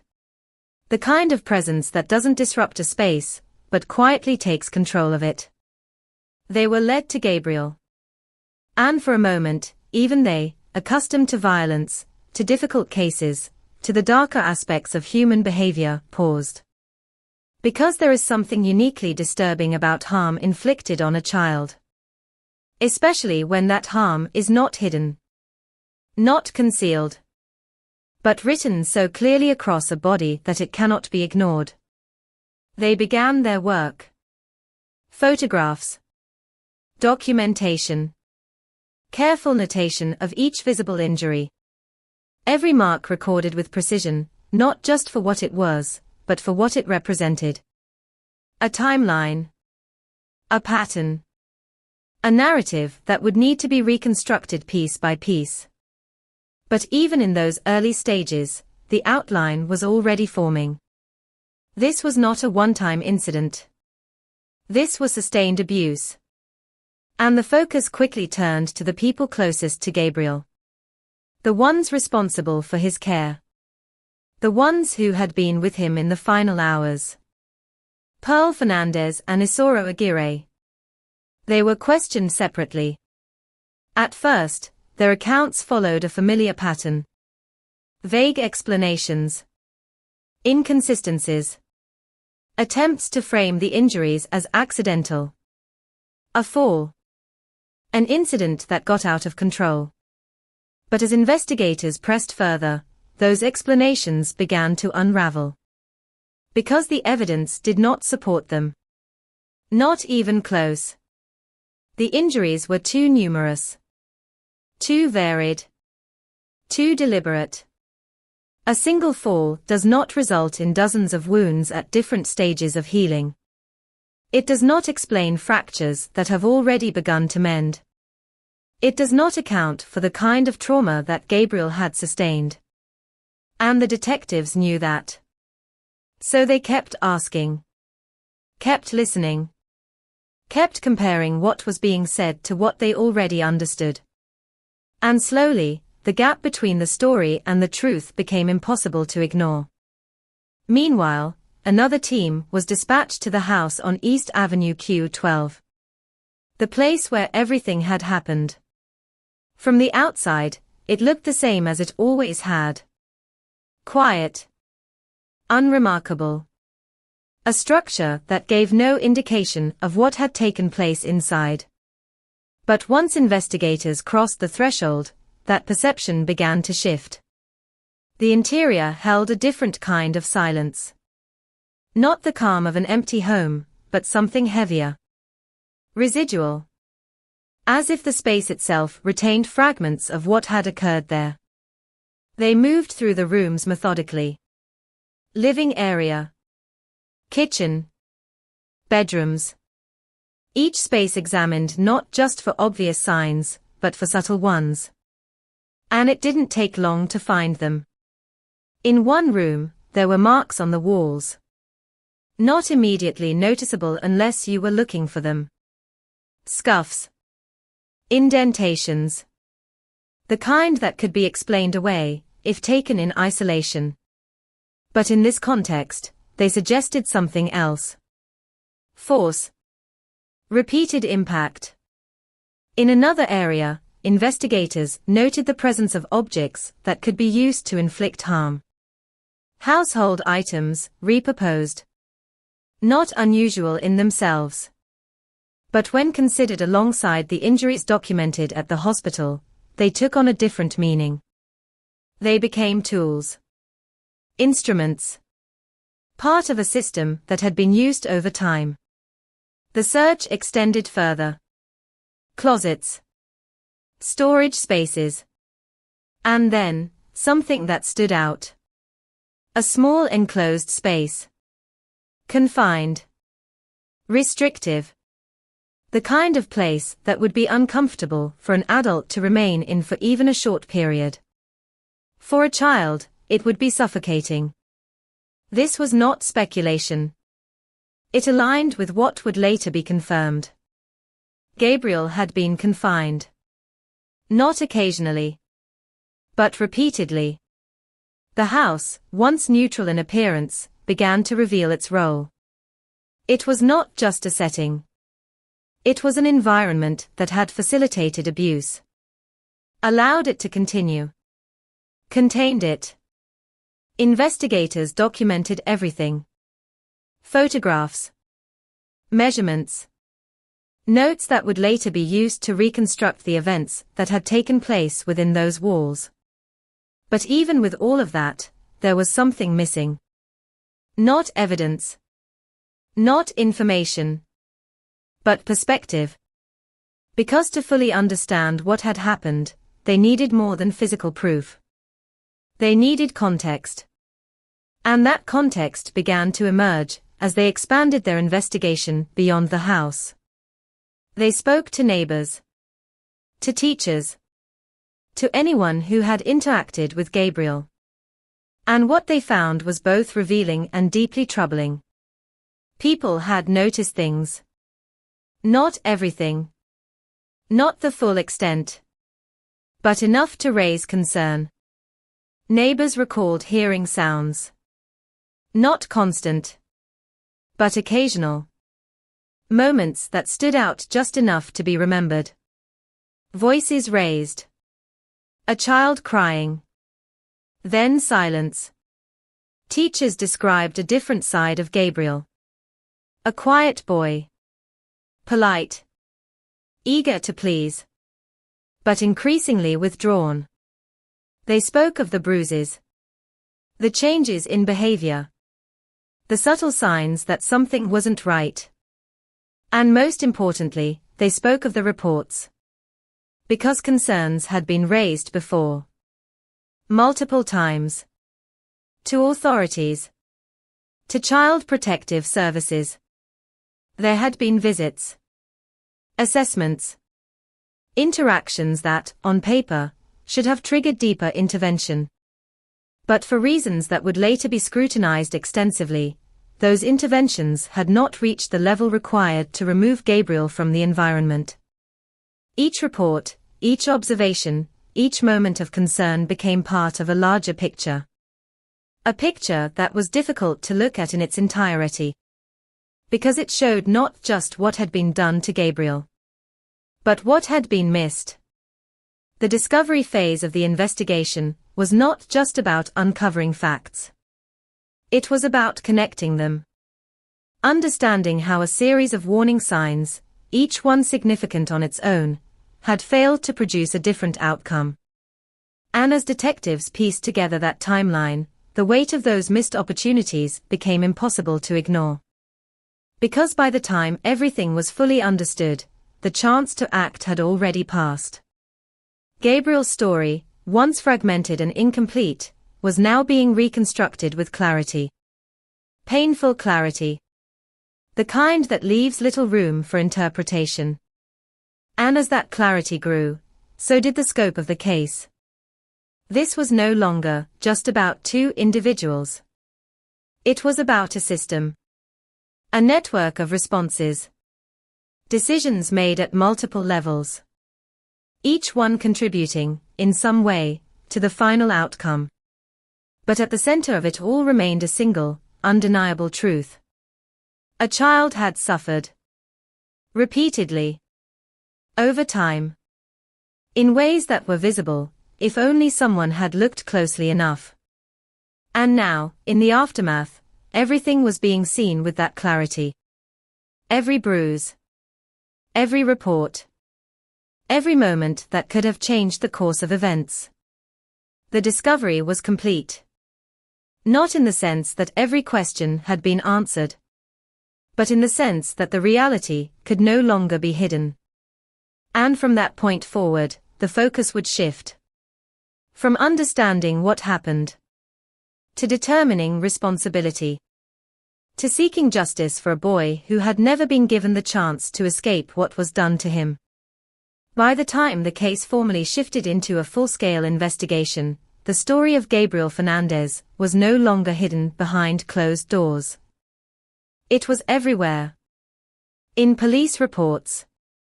In medical records. In the quiet, shaken voices of people who had known him, if only briefly. But even with all that, the truth did not arrive cleanly. It had to be extracted. Slowly. Carefully. And sometimes, painfully. Because what investigators were dealing with was not just a single crime scene or a single timeline. They were dealing with layers. Months of abuse. Fragments of warnings. A trail of missed signals scattered across different people, different institutions, different moments in time. And none of it lined up neatly at first. The investigation began where it always does, with the most immediate suspects. The two adults who had been in the house that night. Isauro Aguirre and Pearl Fernandez. They were brought in for questioning. Separately. Placed in rooms designed to feel neutral, almost detached, where the only focus becomes the conversation itself. At first, their words followed predictable patterns. Aguirre sat still, composed in a way that seemed rehearsed. His voice, when he spoke, was steady. Controlled. He did not present as someone overwhelmed by guilt or panic. Instead, there was a rigidity to him, a sense that he believed he could manage the situation if he stayed consistent enough. His explanation leaned heavily on discipline. Structure. The idea that Gabriel had been a difficult child. That his actions were corrective, not malicious. But the more he spoke, the more those explanations began to fracture. Because discipline does not leave behind over 60 injuries. It does not result in skull fractures. It does not explain the timeline written across Gabriel's body. Investigators didn't confront him immediately. They let him speak. Let him settle into his narrative.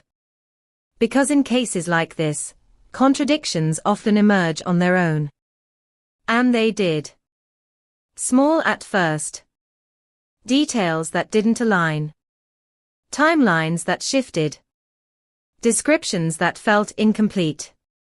Meanwhile, in another room, Pearl's interview unfolded differently. Her demeanor was less controlled. More inconsistent. At times, she appeared detached, almost disconnected from the gravity of the situation. At other moments, she seemed overwhelmed, her responses shifting depending on the direction of the questioning.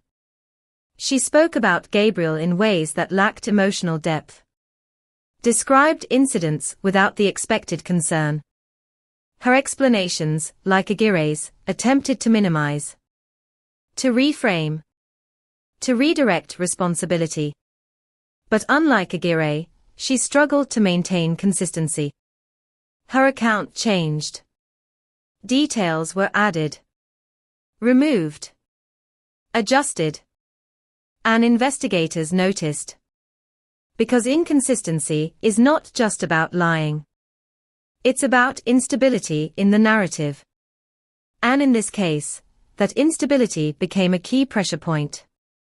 As the interviews continued, detectives began to introduce evidence. Carefully. Strategically. Medical findings. Photographs. Details that could not be explained away. They didn't accuse. Not yet. They presented. And waited. Watched how each suspect responded when confronted with reality. Aguirre's composure began to crack, not dramatically, but subtly. A pause that lasted a second too long. A shift in posture. The tightening of his jaw when certain details were mentioned. Pearl, on the other hand, became more visibly unsettled. Her responses grew more fragmented. At times, she seemed to search for answers rather than recall them. But neither of them fully broke. Not in the way investigators might have hoped. Not yet. So the focus widened. Because this case was never going to be solved through confession alone. It required reconstruction. A timeline built from multiple sources. And that meant stepping outside the interrogation rooms. Detectives began revisiting every report that had ever been filed about Gabriel. Child Protective Services records. School reports. Medical visits. Each document representing a moment where something had been noticed. Something had been said. Something had almost happened. The files told a story of escalation. At first, the concerns were vague. A bruise. A comment. A sense that something wasn't right. But over time, those concerns became more specific. More urgent. Teachers reported visible injuries. Not once. Not twice. But repeatedly.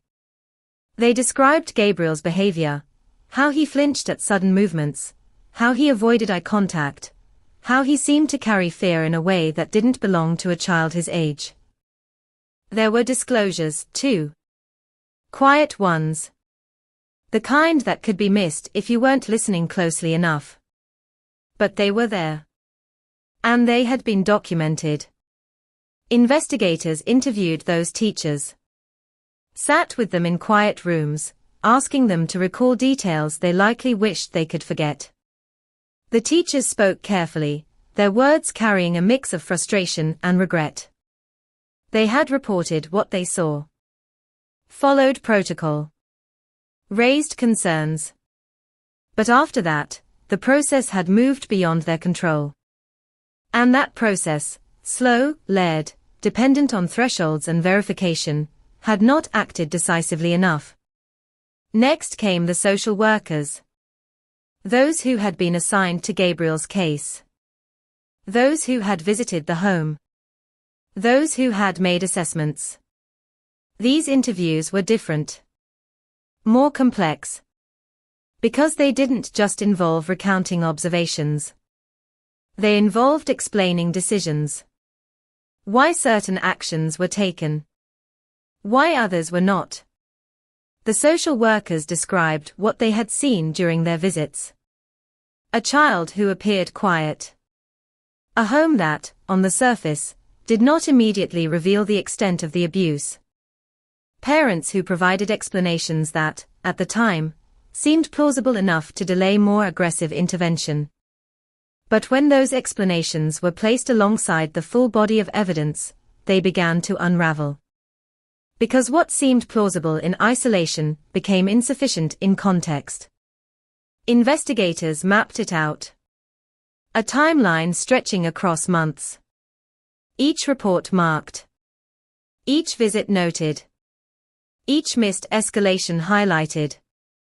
And what emerged was not a single failure, but a series of them. Small decisions. Moments where action could have been stronger. Faster. More decisive. But wasn't. Meanwhile, Forensic analysis continued. The injuries on Gabriel's body were examined in detail. Not just to confirm abuse, but to understand it. The pattern. The frequency. The severity. Experts determined that many of the injuries had occurred over an extended period. This was not a sudden event. It was sustained trauma. Repeated. Escalating. And by the time of the final incident, Gabriel's body was already compromised. Weakened. Less able to withstand further harm. That finding was critical, because it reinforced what investigators were beginning to understand. The night of May 22nd was not an anomaly. It was the culmination. As the pieces came together, the case became stronger, clearer, but also heavier, because every new detail added weight to a single, unavoidable conclusion. This had been preventable. Not easily. Not simply. But undeniably. There had been chances. Multiple. And each one had slipped through. The investigation also began to uncover something else. A deeper look into Aguirre's mindset. His beliefs. His motivations. There were indications of fixation. Control. A distorted perception of masculinity and behavior. He viewed Gabriel not as a child to be protected, but as something to be corrected. Shaped. Punished into compliance. And that belief system justified his actions, in his own mind. Made them not only acceptable, but necessary. Pearl's role was more complex. Less defined by ideology. More by absence. By failure to intervene. To protect. To stop what was happening. Whether out of fear, dependency, or something else entirely, her inaction became part of the mechanism that allowed the abuse to continue. By the time the investigation reached its later stages, the narrative was no longer fragmented. It was cohesive. Disturbingly so. Every piece aligned. Every contradiction resolved. Every question answered with evidence. And yet, one question remained. Not for the investigators. Not for the courts. But for everyone else. How did it get this far? Because understanding the crime was one thing. Understanding the path that led to it was something else entirely. And as the case moved forward, from investigation to prosecution, that question would linger. Unanswered in any way that felt sufficient. Because some answers don't provide closure. They only deepen the impact of what has already been lost. By the time investigators reached what would later be called the turning point of the case, they already knew more than enough to understand what had happened to Gabriel Fernandez. But knowing something and proving it beyond doubt are two very different things. Up until that moment, the case had been built on accumulation. Fragments of testimony. Medical evidence. Inconsistencies in statements. A pattern that was undeniable when viewed as a whole, but still required something more solid, something that could cut through any remaining ambiguity. Because in a case like this, there is always a risk. A defense that reframes. That minimizes. That introduces doubt. And the investigators knew that if they were going to bring this case into a courtroom, they needed something that didn't just suggest the truth. They needed something that locked it in place. That breakthrough didn't come all at once. It emerged slowly, from pressure. From time. From the weight of evidence pressing in on two people, who could no longer keep their stories intact. The first cracks appeared in the interviews. Not in dramatic confessions. But in shifts. Subtle changes in language. Moments where silence replaced certainty. Where answers became shorter. Less confident. Isoro Aguirre had, up until this point, maintained a kind of rigid control over his narrative. He spoke as if structure alone could hold everything together. As if consistency, no matter how artificial, could substitute for truth. But consistency only works when it aligns with reality. And reality was closing in. Investigators began to reintroduce details. Not aggressively, but methodically. They laid out timelines, medical findings, witness statements. Each piece presented calmly, without accusation. Just facts. And then they waited.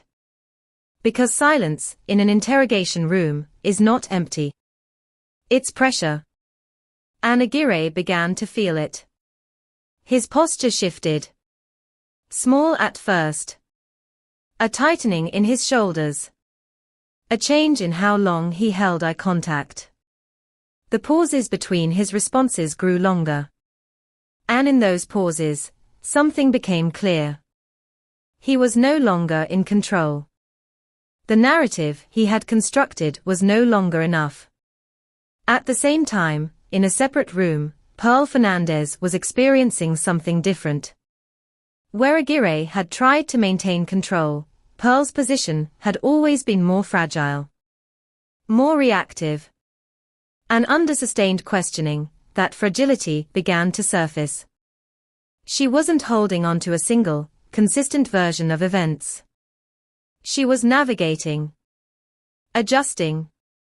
Trying to find an explanation that would hold up under scrutiny. But the more she spoke, the more the gaps widened. Because the truth, once fractured, is difficult to reconstruct convincingly. Investigators began to introduce the idea, carefully, deliberately, that the responsibility did not have to be shared equally. That one person's actions could be distinguished from the others. That cooperation could change outcomes. This is not manipulation in the traditional sense. It's strategy. Because in cases involving multiple suspects, the dynamic between them often becomes the key. And here, that dynamic was unstable. Aguirre had positioned himself as the authority, the enforcer. But that also made him the focal point. The one most directly tied to the physical acts. Pearl, whether consciously or not, began to shift away from that center.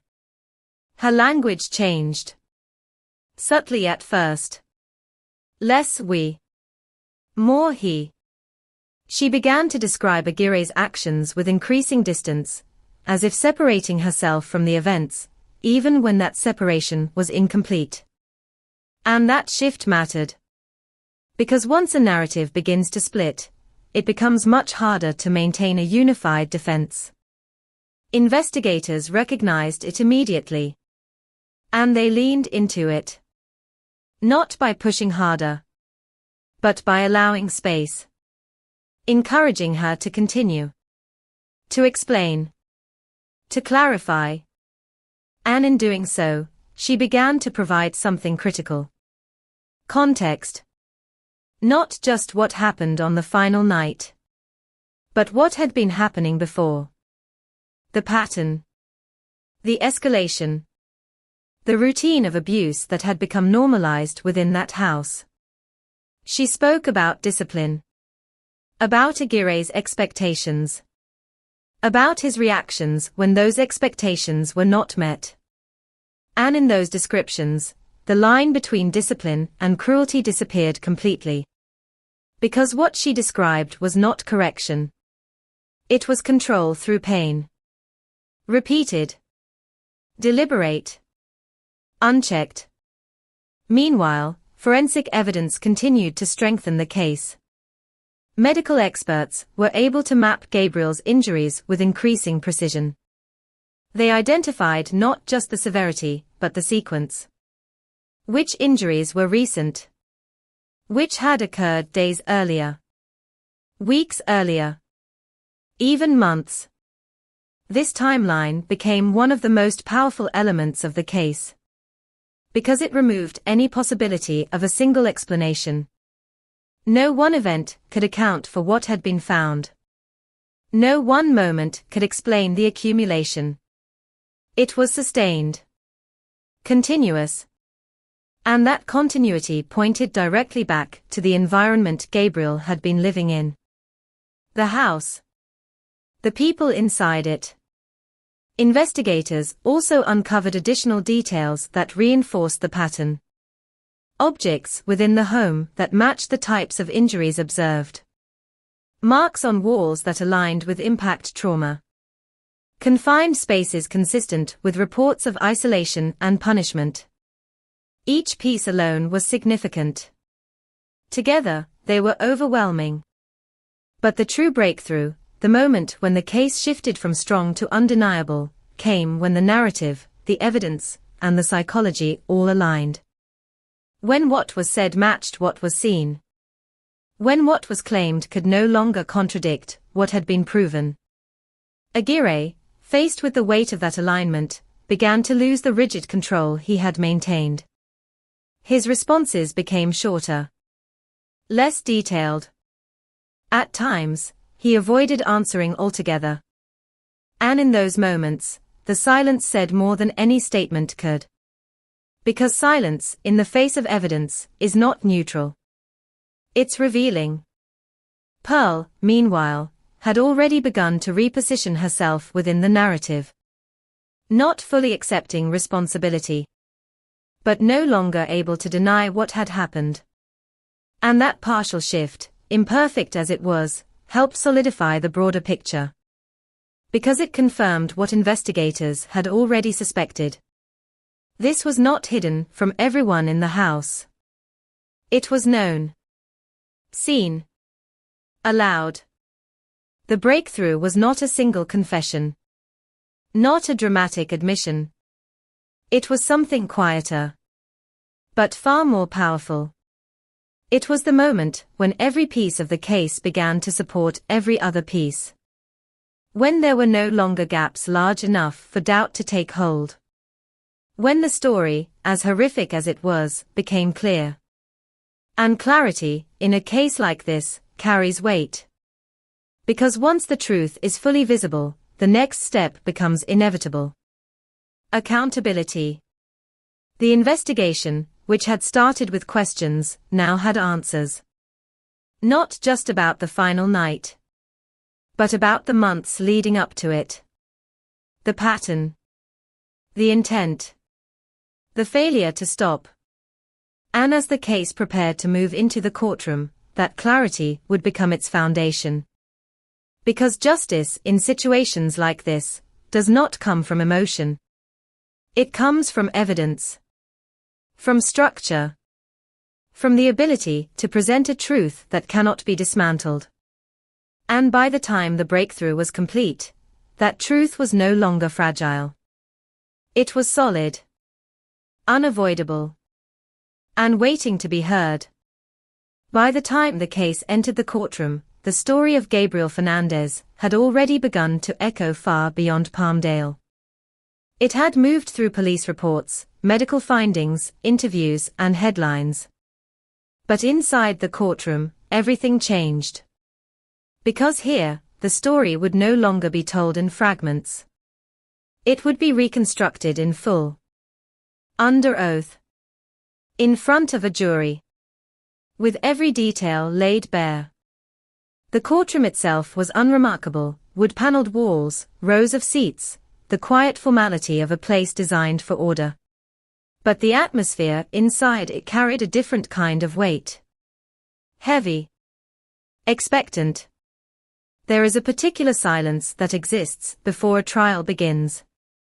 Not empty, but charged. As if everyone present understands that what is about to unfold cannot be undone once spoken aloud. At the center of it all sat two figures. Isauro Aguirre and Pearl Fernandez. Separated now, not just physically, but legally. Their paths, once intertwined inside that house, had diverged. Each facing the consequences in a different way. Pearl would not go through a full trial. Before proceedings could begin, she accepted a plea deal. She pleaded guilty to first-degree murder. No courtroom battle. No prolonged testimony. Her sentence was immediate and final. Life in prison without the possibility of parole. There was no dramatic reaction when the sentence was delivered. No visible collapse. No outward display of remorse that could match the weight of what had been done. Just a quiet finality. As if the system had reached its conclusion for her. But for Aguirre, the process was only beginning. And it would be long. Detailed. Relentless. The prosecution approached the case with precision. They did not rely on emotion alone, though emotion was unavoidable. They relied on structure. On evidence. On the careful reconstruction of Gabriel's final months. They began not with the final night, but with the pattern. Because to understand the crime, the jury needed to see the build-up. The repetition. The escalation. Medical experts took the stand. Their voices steady, clinical, but carrying an undercurrent of disbelief. They described Gabriel's injuries in detail. Not as abstract concepts, but as physical realities. Fractures. Bruises. Trauma to the brain. Each injury explained. Contextualized. Placed within a timeline that stretched far beyond a single incident. Photographs were presented. Images that the courtroom could not ignore. Images that transformed words into something tangible. Something undeniable. The jurors, tasked with maintaining objectivity, were forced to confront what had been done. Not imagined. Not exaggerated. But documented. Real. Teachers testified next. They spoke of a boy who tried to be good. Who followed instructions. Who smiled when expected. But who also carried signs, subtle at first, then increasingly visible, that something was wrong. They described the bruises. The changes in behavior. The moments when Gabriel had spoken, quietly, about what was happening to him. Their testimonies were not dramatic. They did not need to be. Because what they revealed was a pattern of concern.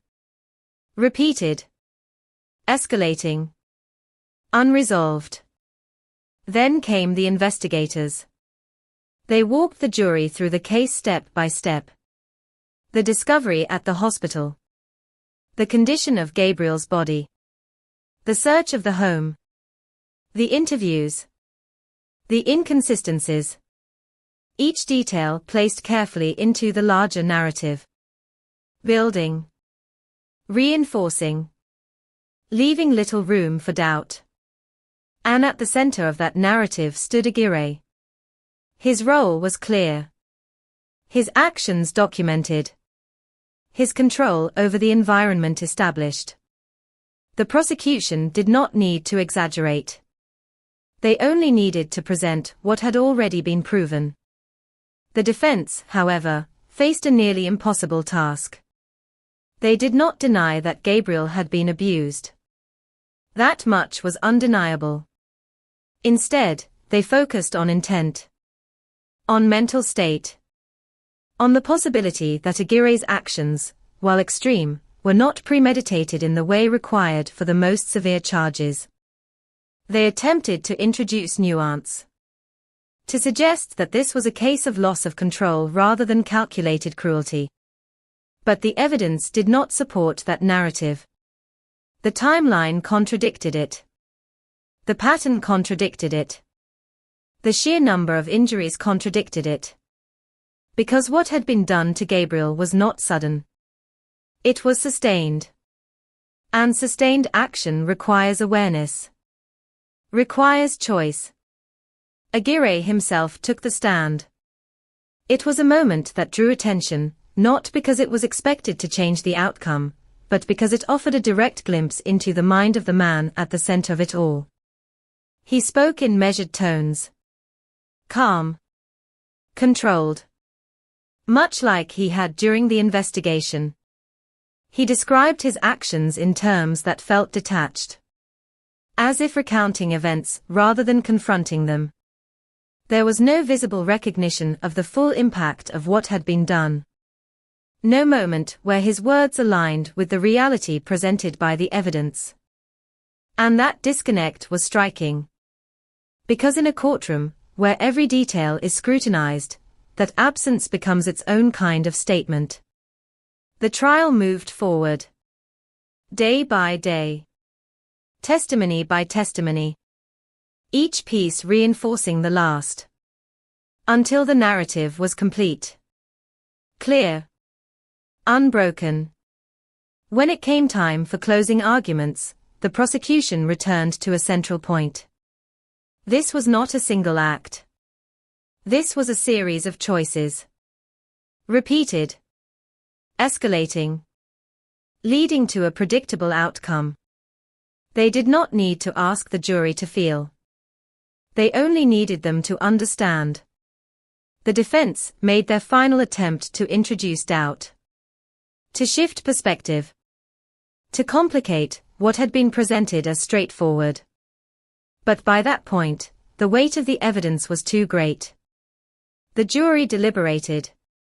Not for long. Because in cases where the facts align so completely, the decision becomes less about interpretation and more about acknowledgement. The verdict came back.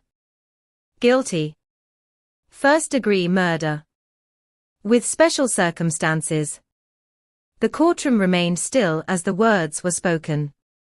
No outburst. No sudden reaction. Just a quiet confirmation of what had already been established. Then came the sentencing phase. And with it, the final decision. Death. For Isoro Aguirre. The most severe penalty available. Reserved for the most extreme cases. The reasoning was clear. The nature of the crime. The vulnerability of the victim. The prolonged suffering. All of it placed this case beyond ordinary measures of punishment. As the sentence was delivered, the room held its breath, not because of uncertainty, but because of the weight of finality. Justice, in its legal form, had been carried out. But justice, in cases like this, is complicated. Because no sentence, no matter how severe, can reverse what happened. Cannot restore what was lost. It can only acknowledge. Recognize. Attempt to balance something that cannot truly be balanced. As the courtroom emptied, as the formal process came to an end, what remained was not closure. Not in the traditional sense. But something else. A recognition. That Gabriel's story had been heard. Fully. Publicly. Irrevocably. And that those responsible had been held accountable. But even in that accountability, there lingered something unresolved. A question that extended beyond the individuals on trial. Beyond the courtroom itself. Because while justice had addressed the actions of two people, it had not yet answered the larger question. How did it get this far? And that question would not be confined to legal proceedings. It would move outward. Into public discourse. Into policy. Into reflection. Because the story of Gabriel Fernandez was never just about a crime. It was about everything that allowed that crime to continue. And that story was far from over. After the verdicts were delivered and the courtroom doors closed behind the final echoes of judgment, a different kind of silence took hold. It was no longer the tense, anticipatory silence of a trial waiting to unfold. It was heavier. Final. The kind that settles in after everything that can be said has been said. For the legal system, the case of Gabriel Fernandez had reached its conclusion. The charges had been proven. The sentences had been handed down. The structure of justice, precise, procedural, complete, had done what it was designed to do. But outside the courtroom, nothing felt complete. Because justice, when measured against the life of a child, often feels insufficient. There is no balance. No equivalent exchange. Only acknowledgement. An acknowledgement, while necessary, does not heal. In the days that followed, the story spread further. It moved beyond local news. Beyond California. Across the country. People who had never heard of Palmdale now knew the name Gabriel. And with that awareness came something else. A collective unease. Because the details of the case were not just disturbing. They were layered. Complicated. Difficult to process. This was not a story that could be simplified into a single act of violence. It was a story about duration. About repetition. About the slow accumulation of harm over time. And perhaps most unsettling of all, it was a story about proximity. Because Gabriel had not lived in isolation. He had been part of a system. A school. A community. A network of institutions designed, in part, to protect children like him. And yet, those protections had not been enough. Public reaction was immediate. Outrage, yes, but also confusion. Questions began to surface. Not just about the individuals directly responsible, but about the mechanisms that had allowed the situation to persist. Reports revealed that concerns had been raised multiple times. Teachers had noticed. Neighbors had heard. Child Protective Services had been involved. There had been visits. Assessments. Documentation. And still, the outcome had not changed. For many, this became the most difficult part to accept. Because it challenged a fundamental assumption that systems, even imperfect ones, would eventually intervene when a child was in danger. But in this case, intervention had been partial. Fragmented. Insufficient. The focus shifted. From the crime itself to the structure surrounding it. Investigations were launched, not into the abuse, which had already been established, but into the response. The decisions. The thresholds. The points where action could have escalated, but didn't. 4 social workers were charged in connection with the case. It was an unprecedented move. Rare. Controversial. Because it raised a complex question. Where does responsibility end? Is it confined to those who directly commit harm?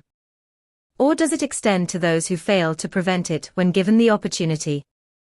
The legal proceedings against the social workers were watched closely. Not just by professionals in the field, but by the public. Because the implications were significant. If individuals within the system could be held criminally liable for failures in judgment, what would that mean for the system as a whole? The answer, ultimately, was not straightforward. The charges were dismissed. The court determined that while there may have been failures, they did not meet the threshold for criminal prosecution. It was a legal decision. Clear in its reasoning. But emotionally, it left many unsatisfied. Because it reinforced a difficult reality. Not all failures are punishable. Even when the consequences are devastating. For those who had known Gabriel, even in small ways, the aftermath was more personal. Teachers replayed moments in their minds. Conversations. Observations. The times they had reported concerns. Wondering if there had been something more they could have done. Something they had missed. But hindsight carries a clarity that real-time decisions do not. And that distinction, while logical, offers little comfort. In the community, the house on East Avenue Q12 remained. A physical reminder of what had happened. Neighbors passed by it. Some slowed. Some avoided looking at it altogether. Because once you know what occurred within a space, it changes how you see it. Permanently. The story also began to take on another form. It became a case study. Analyzed in discussions about child welfare. Referenced in training. Used as an example of systemic failure. But there is a tension in that transformation. Because while analysis is necessary, it risks reducing a life to a lesson. To data. To a point of reference. And Gabriel was more than that. He was not just a case. Not just an example. He was a child. One who had experienced moments of joy, however brief. Who had tried to navigate a world that did not respond to him the way it should have. That distinction matters. Because in the aftermath, it is easy to focus on what went wrong. On the mechanisms. The structures. The failures. But it is just as important to remember what was lost. A future. Potential. The unknown path of a life that never had the chance to unfold. Public discourse continued. Some called for reform. For stricter policies. For faster intervention. Others cautioned against oversimplification. Pointing out that child welfare cases are often complex, that decisions are made under uncertainty, that resources are limited. Both perspectives held truth. And that truth was uncomfortable. Because it meant there was no single solution. No immediate fix. Only the recognition that something needed to change. Some changes did come. Reviews of procedures. Adjustments to protocols. Increased scrutiny in similar cases. But systemic change is slow. Measured. And often reactive rather than proactive. In the meantime, Gabriel's story remained. Not fading. Not forgotten. But existing in a space between memory and warning. For those who followed the case, there was no clean resolution. No moment where everything felt settled. Only the understanding that justice, while necessary, had addressed only part of the story. Because the legal system had answered one question. Who was responsible? But it had not fully answered the other. How it was allowed to happen. And that question lingered. In conversations.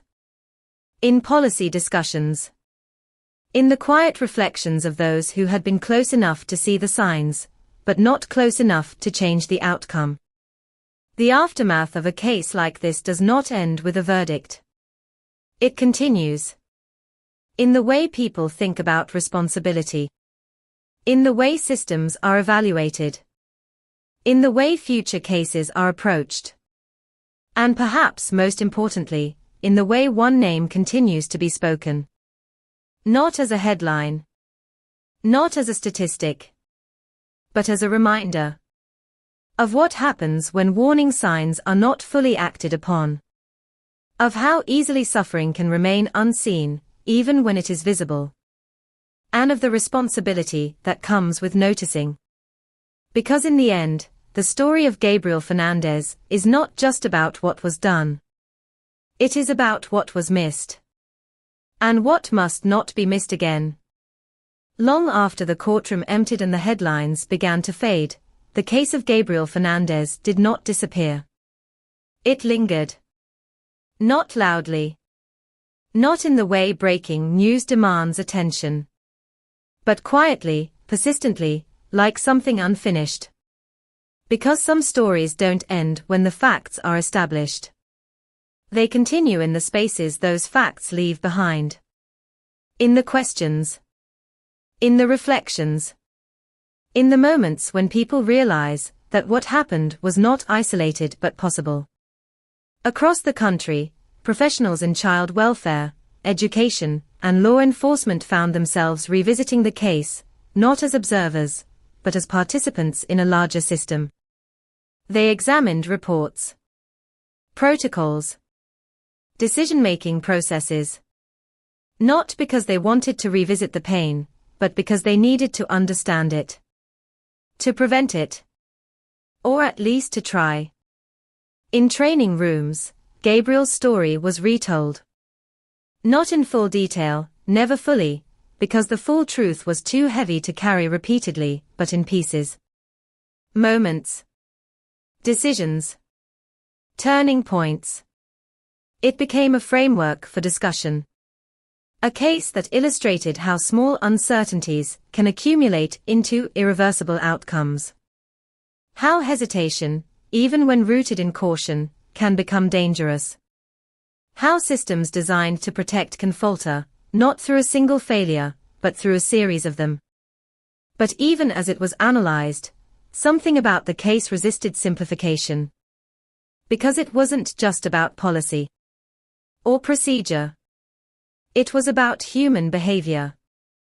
And human behavior does not always follow clear patterns. In schools, teachers began to look more closely at bruises, at changes in behavior, at the quiet signals that are easy to miss in a room full of students. There was a heightened awareness, a sensitivity that came not from instruction, but from impact. Because once you've seen what happens when signs are overlooked, it becomes harder to overlook them again. But awareness comes with its own weight. A kind of vigilance that can feel overwhelming. Because it raises a difficult question. How do you know when to act? Not just when something seems wrong, but when it crosses the threshold into something that demands intervention. That question does not have a simple answer. And in the absence of certainty, people rely on judgment, experience, instinct. All of which can vary. All of which can fail. For social workers, the case carried a different kind of resonance. More personal. More immediate. Because they saw themselves reflected in the process. In the decisions that had been made. In the limitations that had shaped those decisions. The workload. The volume of cases. The need to assess risk quickly, often with incomplete information. The balance between removing a child from a home and keeping families intact. These are not abstract challenges. They are daily realities. And Gabriel's case exposed how fragile that balance can be. Too much caution can leave a child in danger. Too much intervention can disrupt lives unnecessarily. And the line between those two outcomes is not always clear. Some social workers responded by becoming more assertive, more willing to escalate, to push for removal when uncertainty existed. Others became more cautious, concerned about overcorrecting, about making decisions based on fear rather than evidence. Both responses were shaped by the same event. The same story. But they moved in different directions. And that complexity made reform difficult. Because change requires consensus. And consensus is hard to achieve when the problem itself is not clearly defined. In the broader public, the echoes of the case took on a different form. For some, it became a symbol. A representation of systemic failure. A reason to demand accountability. To call for reform. To question institutions that are often trusted without scrutiny. For others, it was something more personal. A story that lingered in quiet moments. That resurfaced unexpectedly. When they saw a child behaving differently. When they heard something that didn't quite fit. When they wondered, briefly, if they were witnessing something they didn't fully understand. Because that is one of the most unsettling aspects of this case. It does not exist in a distant, unrelatable space. It exists in the everyday. In neighborhoods. In schools. In places that appear normal. That feel safe. That are assumed to be safe. And that assumption is what makes the story so powerful. And so difficult. Because it challenges the idea that danger is always visible. That harm always announces itself. That someone will always step in before it's too late. Gabriel's story suggests otherwise. It suggests that harm can exist quietly. Persistently. Even when noticed. Even when reported. Even when partially addressed. It suggests that systems, while essential, are not infallible. That they rely on individuals. On decisions. On interpretations. And that those elements introduce uncertainty. In the years following the case, documentaries, articles, and discussions continued to revisit the story. Each retelling adding perspective. Depth. But also distance. Because with time, even the most intense events begin to shift. Not in importance, but in immediacy. They move from present reality to remembered history. And in that transition, there is a risk. That the emotional impact fades. That the urgency softens. That the lessons become theoretical rather than lived. But some stories resist that transition. They remain sharp. Uncomfortable. Difficult to categorize as past. Gabriel's story is one of them. Because it touches something fundamental. A shared understanding that children should be protected.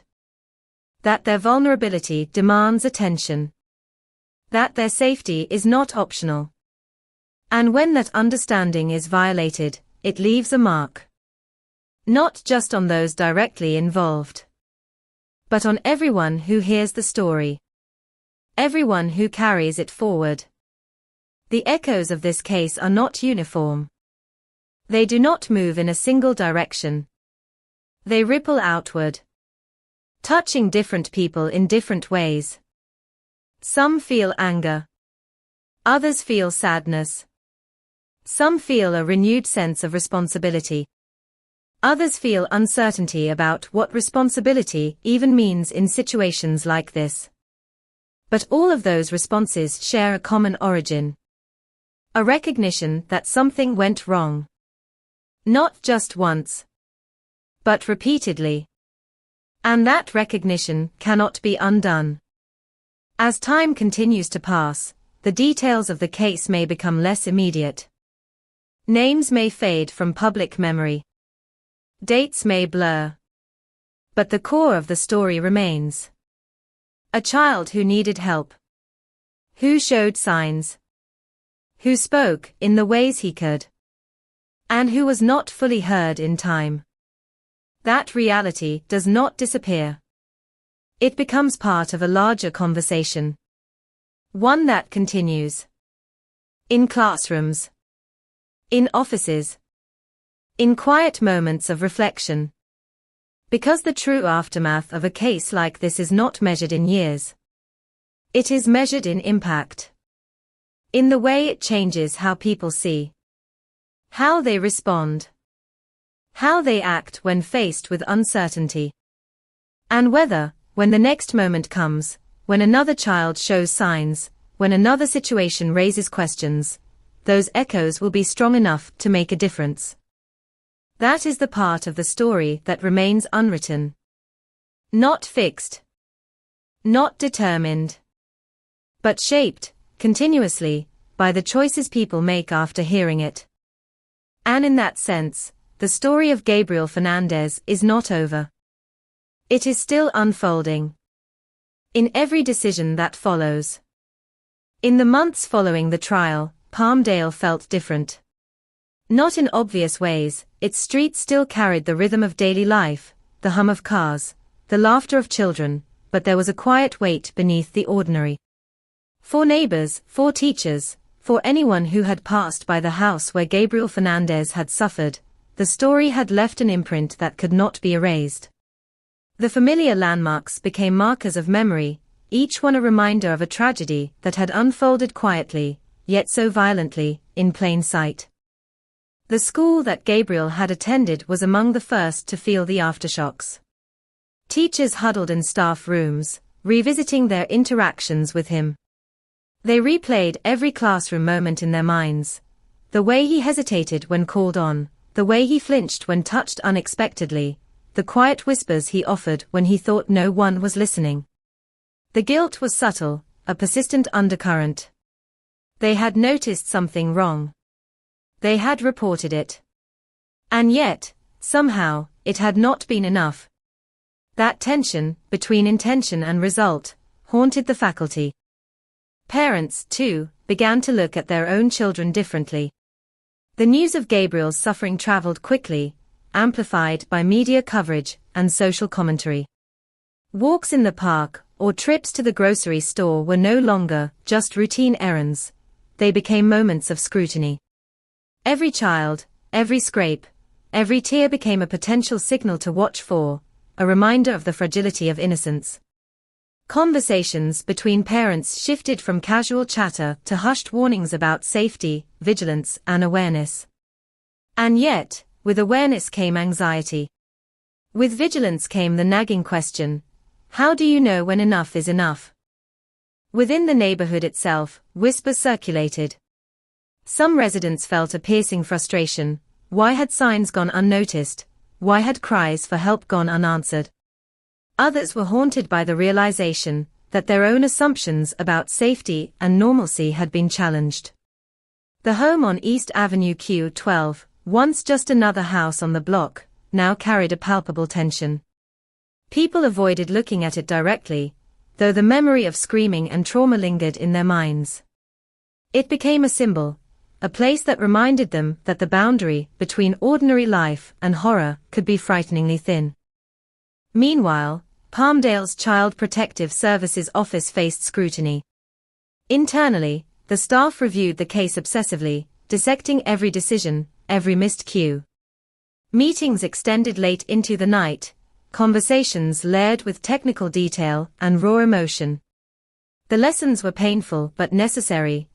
There were failures in judgment, lapses in timing, and perhaps a lack of assertive action when warning signs accumulated. Policies were revisited, protocols debated, and new training sessions implemented. But even with these changes, the shadow of Gabriel's suffering remained.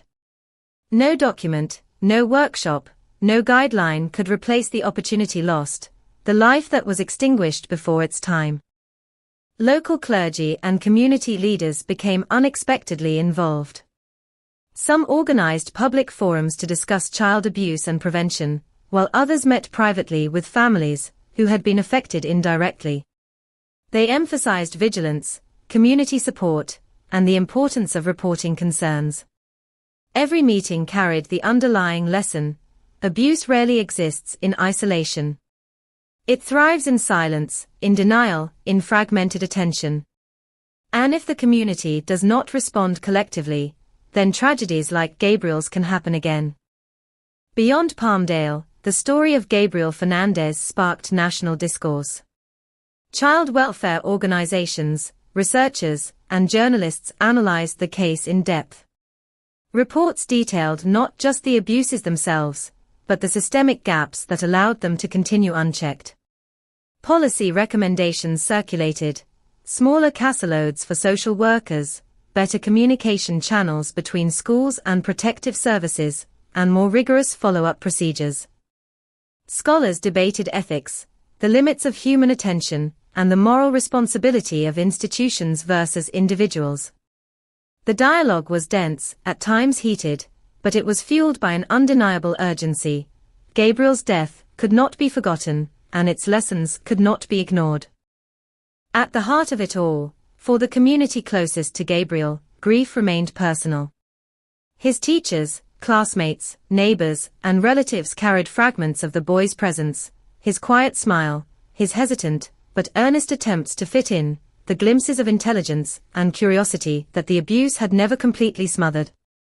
They recalled his whispered words about fear, his small requests for comfort, and the hope that perhaps someone would intervene. Each recollection reinforced a painful truth: protection had come too late. And yet, these memories also carried responsibility, a charge to act, to prevent, to speak out, so that other children might not face the same fate. Community events began to subtly reflect the tragedy. Local charities and school programs initiated awareness campaigns on child abuse. Fundraisers aimed at supporting at-risk youth gained attention, with banners quoting phrases that invoked Gabriel's story: vigilance, compassion, intervention. The abstract idea of child protection became tangible, with the boy's name serving as a haunting but motivating presence. People began to realize that preventing abuse was not solely the job of authorities. It was a shared responsibility, woven into the fabric of everyday life. Yet, even as the community mobilized, tension lingered between hope and despair. Each reported incident of suspected abuse reopened wounds, reminding residents of how easily harm could slip through the cracks. Some parents, overwhelmed by fear, became overprotective, their relationships with their children strained by anxiety. Others struggled with frustration, believing that no system could be foolproof. The duality of vigilance and helplessness became a recurring theme in conversations, at kitchen tables, and at community meetings. In schools, the psychological effects on students, Gabriel's classmates in particular, became a concern. Counselors observed that children who had been close to him were processing the trauma in subtle ways. Some withdrew. Others displayed heightened aggression or anxiety. Teachers and counselors had to balance the need for normalcy with attentive care, crafting interventions that were gentle yet proactive.